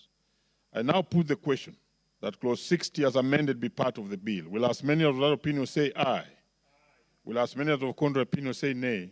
The ayes have it. Clause 61. I propose the question that clause 61 be part of the bill. Mover. Honorable Chair, I propose that clause 61 be amended as per the order paper. This is for compliance with the WHO guidelines, which requires that a certificate of analysis should be issued by a person capable of ensuring the authenticity of the test samples. Thank you, Chair. Very well. I propose the question that clause 61 be amended as proposed by the mover. I now put the question that clause 61 be amended as proposed by the mover. Will as many as without opinion say aye? Will as many as of contrary opinion say nay? The ayes have it. I now put the question that clause 61 as amended be part of the bill. Will as many as without opinion say aye? Will as many as of contrary opinion say nay? The ayes have it. Part 12. I propose the question that part 12 be part of the bill. Mover. Honorable Chair, I propose that part 12 be amended as per the order paper. This is just to correct a minor error in numbering of the parts of the bill. I propose the question that part 12 be amended as proposed by the mover. I now put the question that part 12 be amended as proposed by the mover. Will as many as of that opinion say aye? Aye. Will as many as of contrary opinion say nay? The ayes have it. Clause 62. I propose the question that clause 62 be part of the bill. There's no amendment on this one.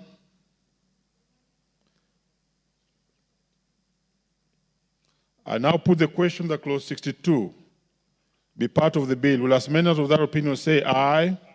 Will as many as of contrary opinion say nay? The ayes have it. Clause 63. I propose the question that clause 63 be part of the bill. There are several amendments. Mover.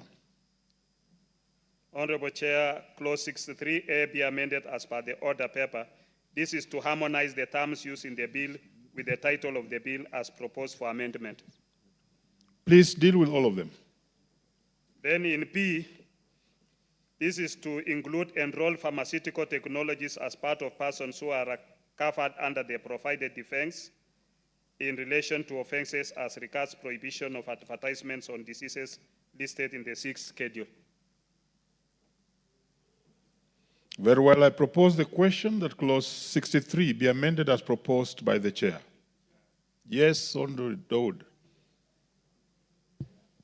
I support this amendment because pharmaceutical technologies had been forgotten for a long time, and I thank the chair in inserting pharmaceutical technologies. Thank you.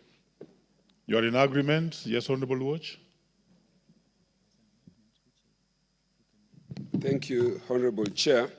I propose that clause 63(3) be amended as per the order paper. And the reason for this is that the provision thereon is redundant, as the same is already provided under Part 5 of the bill. Honorable Watch, I hope you are not dealing with your amendment.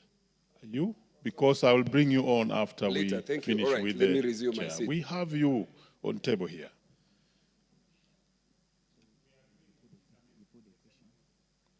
Very well. I now put the question that clause 63 be amended as proposed by the chair. Will as many as of that opinion say aye? Will as many as of the contrary opinion say nay? The ayes have it. Now we bring on Anthony. Thank you, Chair. I now propose that clause 63(3) be amended as per the order paper, and seeing that there is concurrence from the chair.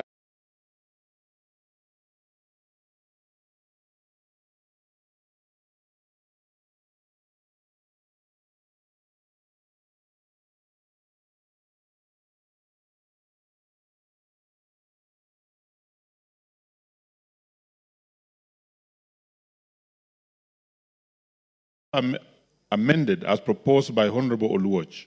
Will as many as of that opinion say aye? Aye. Will as many as of the contrary opinion say nay? The ayes have it. I now put the question that clause 63 as amended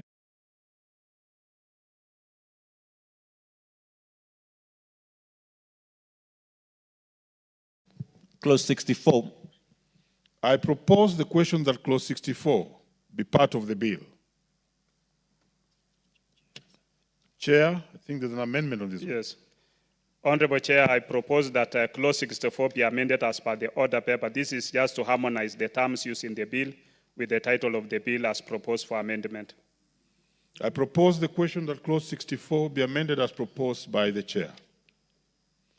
I now put the question that clause 64 be amended as proposed by the chair. Will as many as of that opinion say aye? Aye. Will as many as of the contrary opinion say nay? The ayes have it. I now put the question that clause 64 as amended be part of the bill. Will as many as of that opinion say aye? Aye. Will as many as of the contrary opinion say nay? The ayes have it. Clause 65. I propose the question that clause 65 be part of the bill. Mover.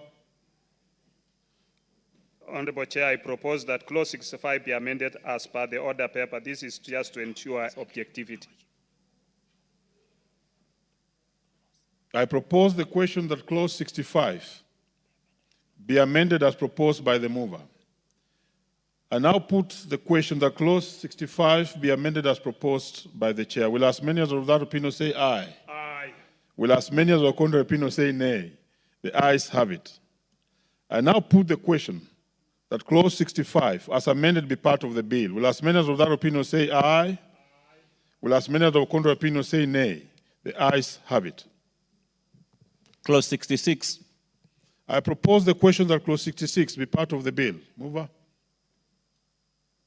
Honorable Chair, I propose that clause 66 be amended as per the order paper in A to harmonize the terms used in the bill with the title of the bill as proposed for amendment, and in B to include enrolled pharmaceutical technologies as part of persons who are covered under the provided defense in relation to offenses as regards prohibition of advertisements on abortion and false or misleading advertisements. Very well, I propose the question that clause 66 be amended as proposed by the chair. On Dode. I thank the chair for putting the pharmaceutical technologies. That's what I had asked him for earlier, and he has done that. Thank you. Very well, you are in agreement. I now put the question that clause 66 be amended as proposed by the chair. Will as many as of that opinion say aye? Aye. Will as many as of the contrary opinion say nay? The ayes have it. I now put the question that clause 66 as amended be part of the bill. Will as many as of that opinion say aye? Aye. Will as many as of the contrary opinion say nay? The ayes have it. Clause 67. I propose the question that clause 67 be part of the bill. Mover. Honorable Chair, I propose that clause 67 be amended as per the order paper in A, B, and C, and this is just to harmonize the terms used in the bill with the title of the bill as proposed for amendment, and in D, to harmonize the terms used in the bill with the title of the bill as proposed for amendment, and this is to make the fines payable commensurate to the offenses relating to labeling of health products and technologies containing medicine. Very well, I propose the question that clause 67 be amended as proposed by the mover. I now put the question that clause 67 be amended as proposed by the mover. Will as many as without opinion say aye? Aye. Will as many as of contrary opinion say nay? The ayes have it. I now put the question that clause 67 as amended be part of the bill. Will as many as without opinion say aye? Aye. Will as many as of contrary opinion say nay? The ayes have it. Clause 68. I propose the question that clause 68 be part of the bill. Mover. There's no amendment on this one and no interest on this one. I therefore put the question that clause 68 be part of the bill. Will as many as without opinion say aye? Aye.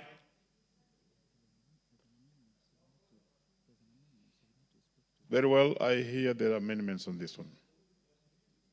And there's a deletion. Chair, you may have moved us a little bit faster. We go back. This lawmaking process. Clause 68. I've seen it. My apologies. And therefore, let me propose the question that clause 68 be part of the bill. Mover. I propose that clause 68 be amended as per the order paper.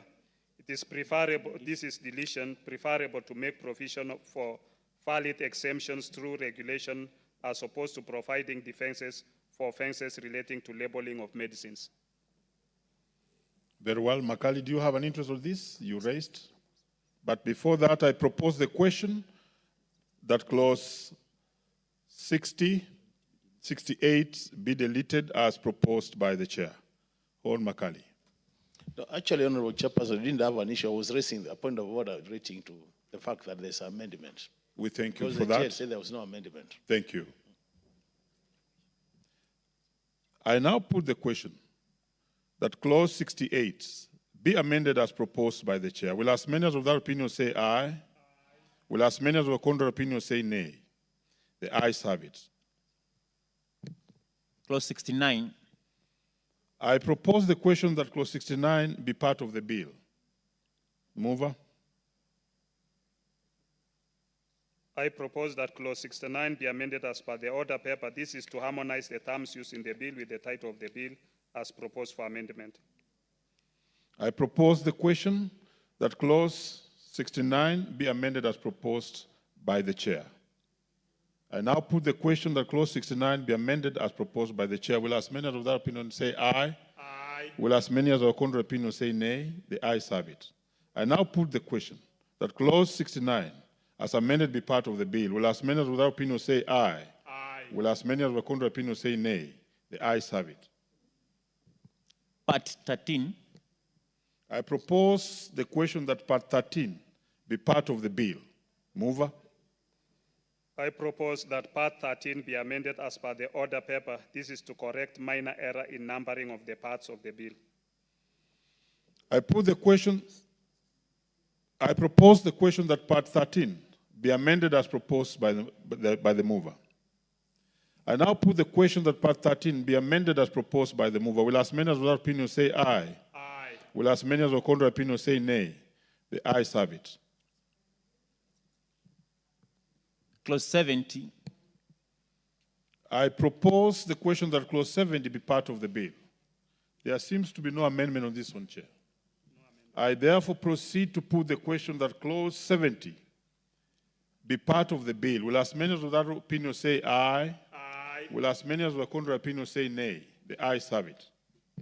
Clause 71. I propose the question that clause 71 be part of the bill. Mover.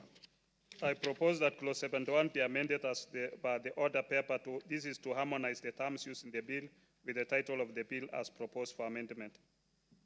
I propose the question that clause 71 be amended as proposed by the mover. I now put the question that clause 71 be amended as proposed by the mover. Will as many as of that opinion say aye? Aye.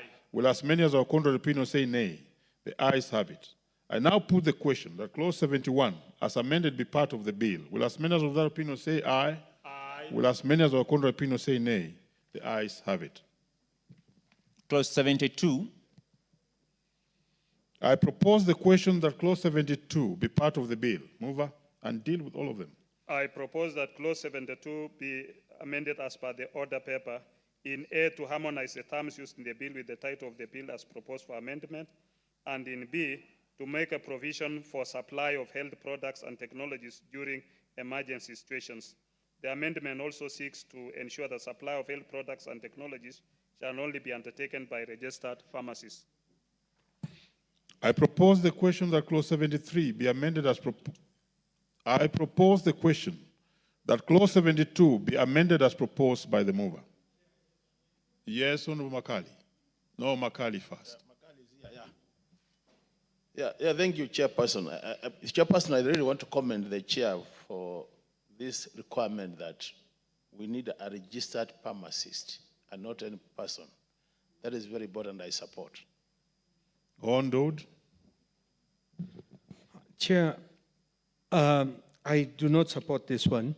I would want a further amendment where it says registered pharmacists and pharmaceutical technologists, because, Chair, what happens is most of the pharmacies in our country are manned by pharmaceutical technologists. We do not have enough pharmacists in this country, and most of the pharmacies are manned by pharmaceutical technologists. If we do not put that amendment there, then I'm afraid we will be closing a lot of pharmacies in this country. So I beseech the chair, if it is possible, we can add to the pharmacists, pharmaceutical technologies, Chair. Very now well. I would ask... Ondod, we have heard you. Very well, Deputy Speaker. Thank you, Honorable Chairperson. I think on that clause 72, the information here we need to know... Order, Honorable Dawud, you may take your seat. That's there. Just on a point of information on this point, the issue is not because we want to lock out our pharmaceutical technologists. It's because it's an international requirement of WHO. The World Health Organization expects us to have this amendment in order for us to be compliant with the international standards. Because if we leave it as it is now, what will happen is Kenya wants to be a pharmaceutical manufacturing country for export. We are not able to export to the larger markets like the Americas and Europe and so on, and the rest of Africa, if we don't meet international standards. So this is just to meet under international standards. And if you see, this particular house did reduce the duties and taxes on anyone manufacturing in Kenya. And that is because we wanted to encourage manufacturers to come to Kenya. We want to become a manufacturing country instead of being a net importer. And therefore, at the moment, the pharmaceutical companies that are manufacturing in Kenya can only sell to Somalia and Burundi. So we need, as a country, to make this amendment in order to attain maturity level 3. The best would be to attain maturity level 4. So in order to do that, this amendment is an imperative. Already we've been overtaken by Rwanda, which has achieved maturity level 3, by Tanzania. So we are going to be locked out of manufacturing in the industry. So it's not because we have anything against our farm techs. It is just that this is a requirement of the World Health Organization so that we can meet international standards. And in any case, our pharmaceutical technologists will still be able to conduct the business, except that there is a certain level pharmaceuticals or drugs that they cannot dispense. And this is a standard rule. Even currently as it is, there are some medications that pharmacists cannot dispense without a prescription from a doctor. So there are some medicines that can be sold over the counter, and there are others that cannot be sold over the counter, that you need a prescription. So that is WHO rules. So let us help this country. We are 2 years behind. These are some of the things that we should have done immediately we came into parliament, because we kept saying that we want Kenya to be a manufacturing country. Very well. And so it is an imperative for our own economic development. Very In well. fact, those farm techs are the ones who will benefit by being hired in those manufacturing plants. Thank Very you, well, very well. Honorable I Chair. know it has been your pet subject, and it's the core of this bill. No, we are bringing you, Chair. You don't have to be in a hurry. So let me just hear Makali in 1 minute. Please, Makali. Thank you. I think following up on what the Deputy Speaker has said, it is important to get it right, because in the earlier clauses, we've reduced a lot of pharmacists and pharmaceutical technologists. The reason why I didn't raise that matter personally is because I thought this particular clause addresses a higher level than what the Speaker has said. So if what the Speaker has said is right, then it means we might not be achieving the objective she's mentioning in our description. Very well, and that provides a very good platform for the Chair to speak on that. Chair, proceed. Chair, in this is a WHO requirement, as the Deputy Speaker has put it. And we are talking about here handling of in case of emergencies. When we talk about emergencies, we are talking of an outbreak of, let's say we had the other day, an outbreak of COVID-19. Under that circumstance, the requirement is higher, that somebody who will be able to handle it must be a registered pharmacist. So we cannot just, I think that is where we allowed the other parts, but on this one, yes, thank you. No, Hondowood is with you after the Deputy Speaker spoke on this, but I hope you have also satisfied Hon. Very well, very well. I now put the question that clause 72 be amended as proposed by the Chair. Will as many of that opinion say aye? Will as many of the contrary opinion say nay? The ayes have it. I now put the question that clause 72 as amended be part of the bill. Will as many of that opinion say aye? Will as many of the contrary opinion say nay? The ayes have it. Clause 73. I propose the question that clause 73 be part of the bill. Mover. Honorable Chair, I propose that clause 73 be amended as per the order paper. This is to harmonize the terms used in the bill with the title of the bill as proposed for amendment. I propose the question that clause 73 be amended as proposed by the mover. I now put the question that clause 73 be amended as proposed by the mover. Will as many as of that opinion say aye? Aye. Will as many as of contrary opinion say nay? The ayes have it.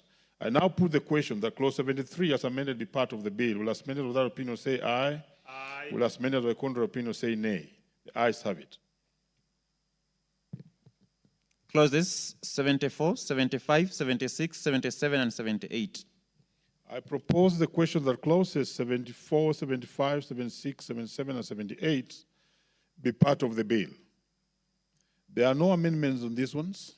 I now put the question that clauses 74, 76, I'll take it again. I now put the question that clauses 74, 75, 76, 77, and 78 be part of the bill. Will as many as of that opinion say aye?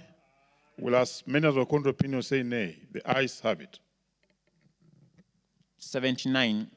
I propose the question that clause 79 be part of the bill. Mover. I propose that clause 79 be amended as per the order paper. This is intended for 79 is deleted, the functions of inspection of animals which are intended for slaughter and is outside the regulatory of this purview. Those are veterinary functions. I propose the question that clause 79 be amended as proposed by the mover. Honorable Makali. Yeah, thank you very much, Honorable Chairperson.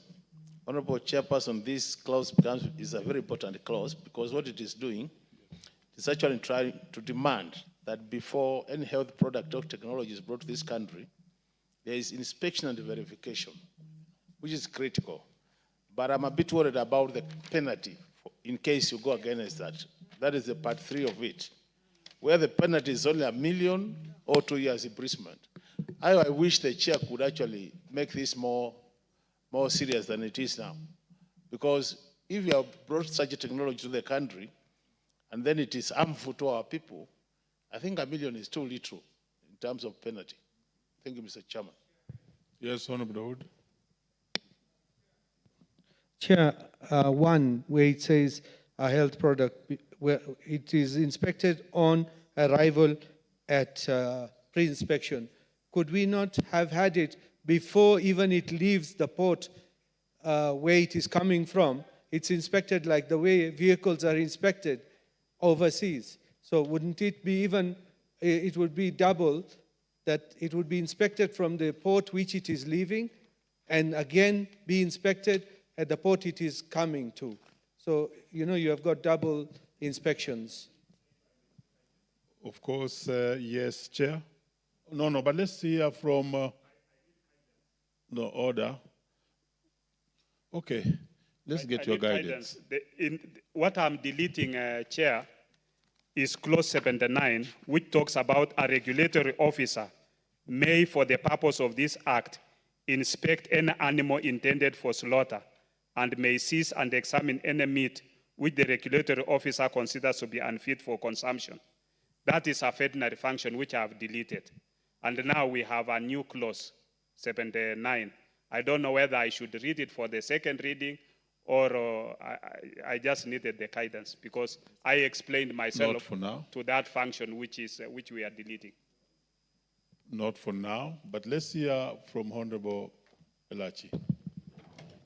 Thank you, Chair. I now agree with the Chair because I was wondering now what he was deleting is okay, yes, but now when you come and you just deal with now only the health products and you forget also we need also our animals to be part of this inspection, then we find ourselves again in some crisis that will come at a time for those who normally bring in also animals and also for those who export meat or something. So we have to be very clear, even as we say, a person who imports is not just importing, but also exporting, because we are saying we are also becoming manufacturers and we shall be exporting.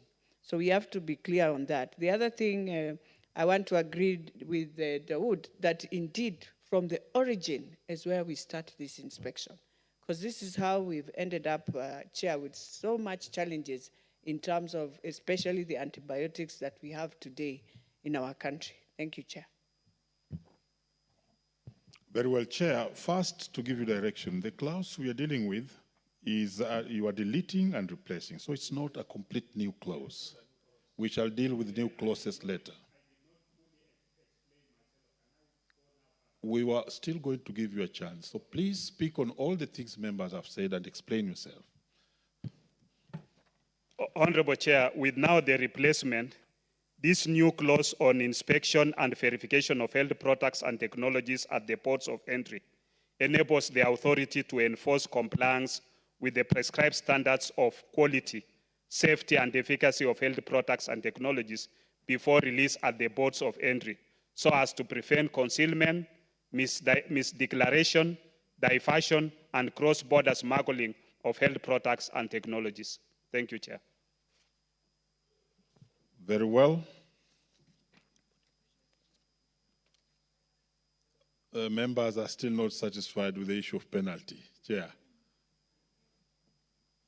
In 1 minute. In 3, a person who commits an offense under this section shall, on conviction, be liable to a fine not exceeding 1 million shillings or to imprisonment for a term not exceeding 2 years or to both.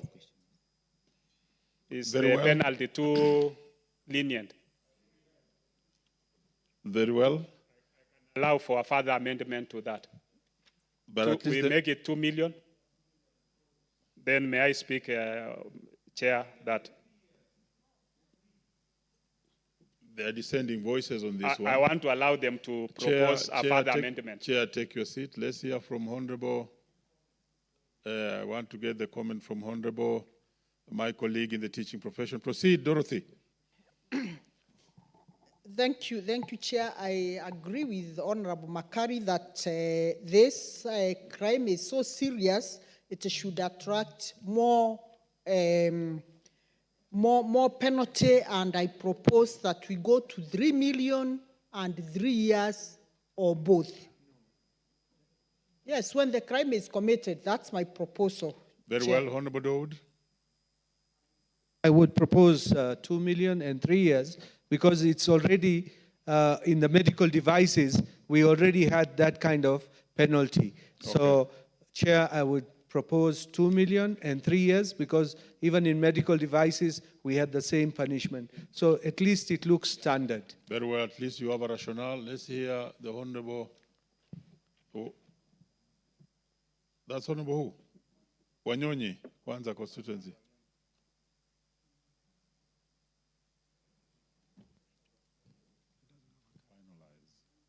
Give him a mic. Give him any mic around that place. And in 1 minute, Honorable Wanyonyi. Chair, I think this is, you know, we are dealing with the people who are doing business. And when you put it like 3 million shillings as a businessman, you know, you can find your way out. I think, to me, this is a very serious case. We can make it 5 million and 5 years. Because these are businessmen, and you can be able to move around what 3 million shillings for businessmen. Very well, Honorable Wanyonyi, we so have I heard think you on your we figure. should do that. Chair, please. Now rest this matter, Chair. Chair, a person who commits, I want to do a further amendment to 79.3, that a person who commits an offense under this section shall on conviction be liable to a fine not exceeding 3 million shillings or to imprisonment for a term not exceeding 2 years or to both. Very well, I now put the question that clause 79 be amended as proposed by the chair. Will as many of that opinion say aye? Aye. Will as many of the contrary opinion say nay? The ayes have it. I now put the question that clause 79 as amended be part of the bill. Will as many of that opinion say aye? Will as many of the contrary opinion say nay? The ayes have it. Honorable members, because of the constraints of time, and let me call the mover so that we may report progress. Mover. Honorable Chairperson, I beg to move that the committee to report to the House its consideration of the Kenya Drugs Authority Bill, National Assembly Bill number 54, 2022, up to clause 79, and its approval thereof with amendments, and seek leave to see it again.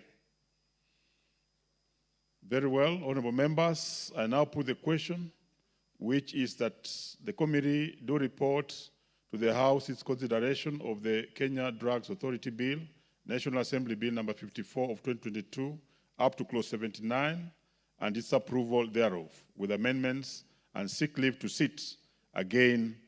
As many as of that opinion say aye. Aye. Will as many as of contrary opinion say nay? The ayes have it.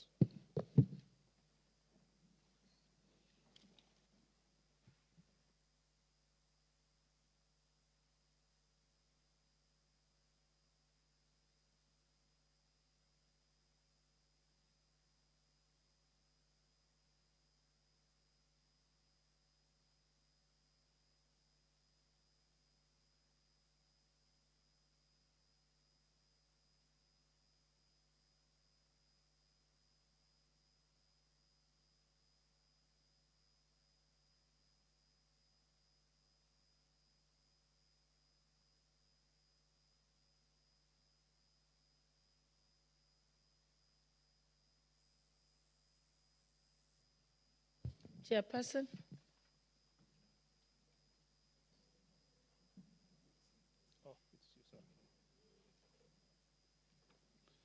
Very well, Honorable Speaker.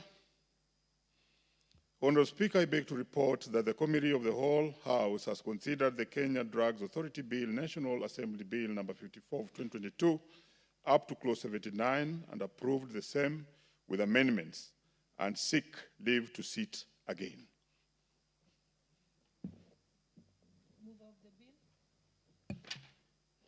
Honorable Speaker, I beg to move that the House do agree with the committee in the said report.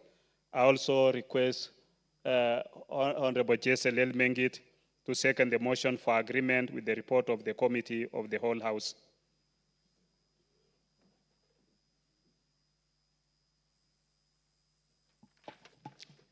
Honorable Speaker, I second. Thank you. Honorable members, I now propose the question, which is the House do agree with the committee in the said report.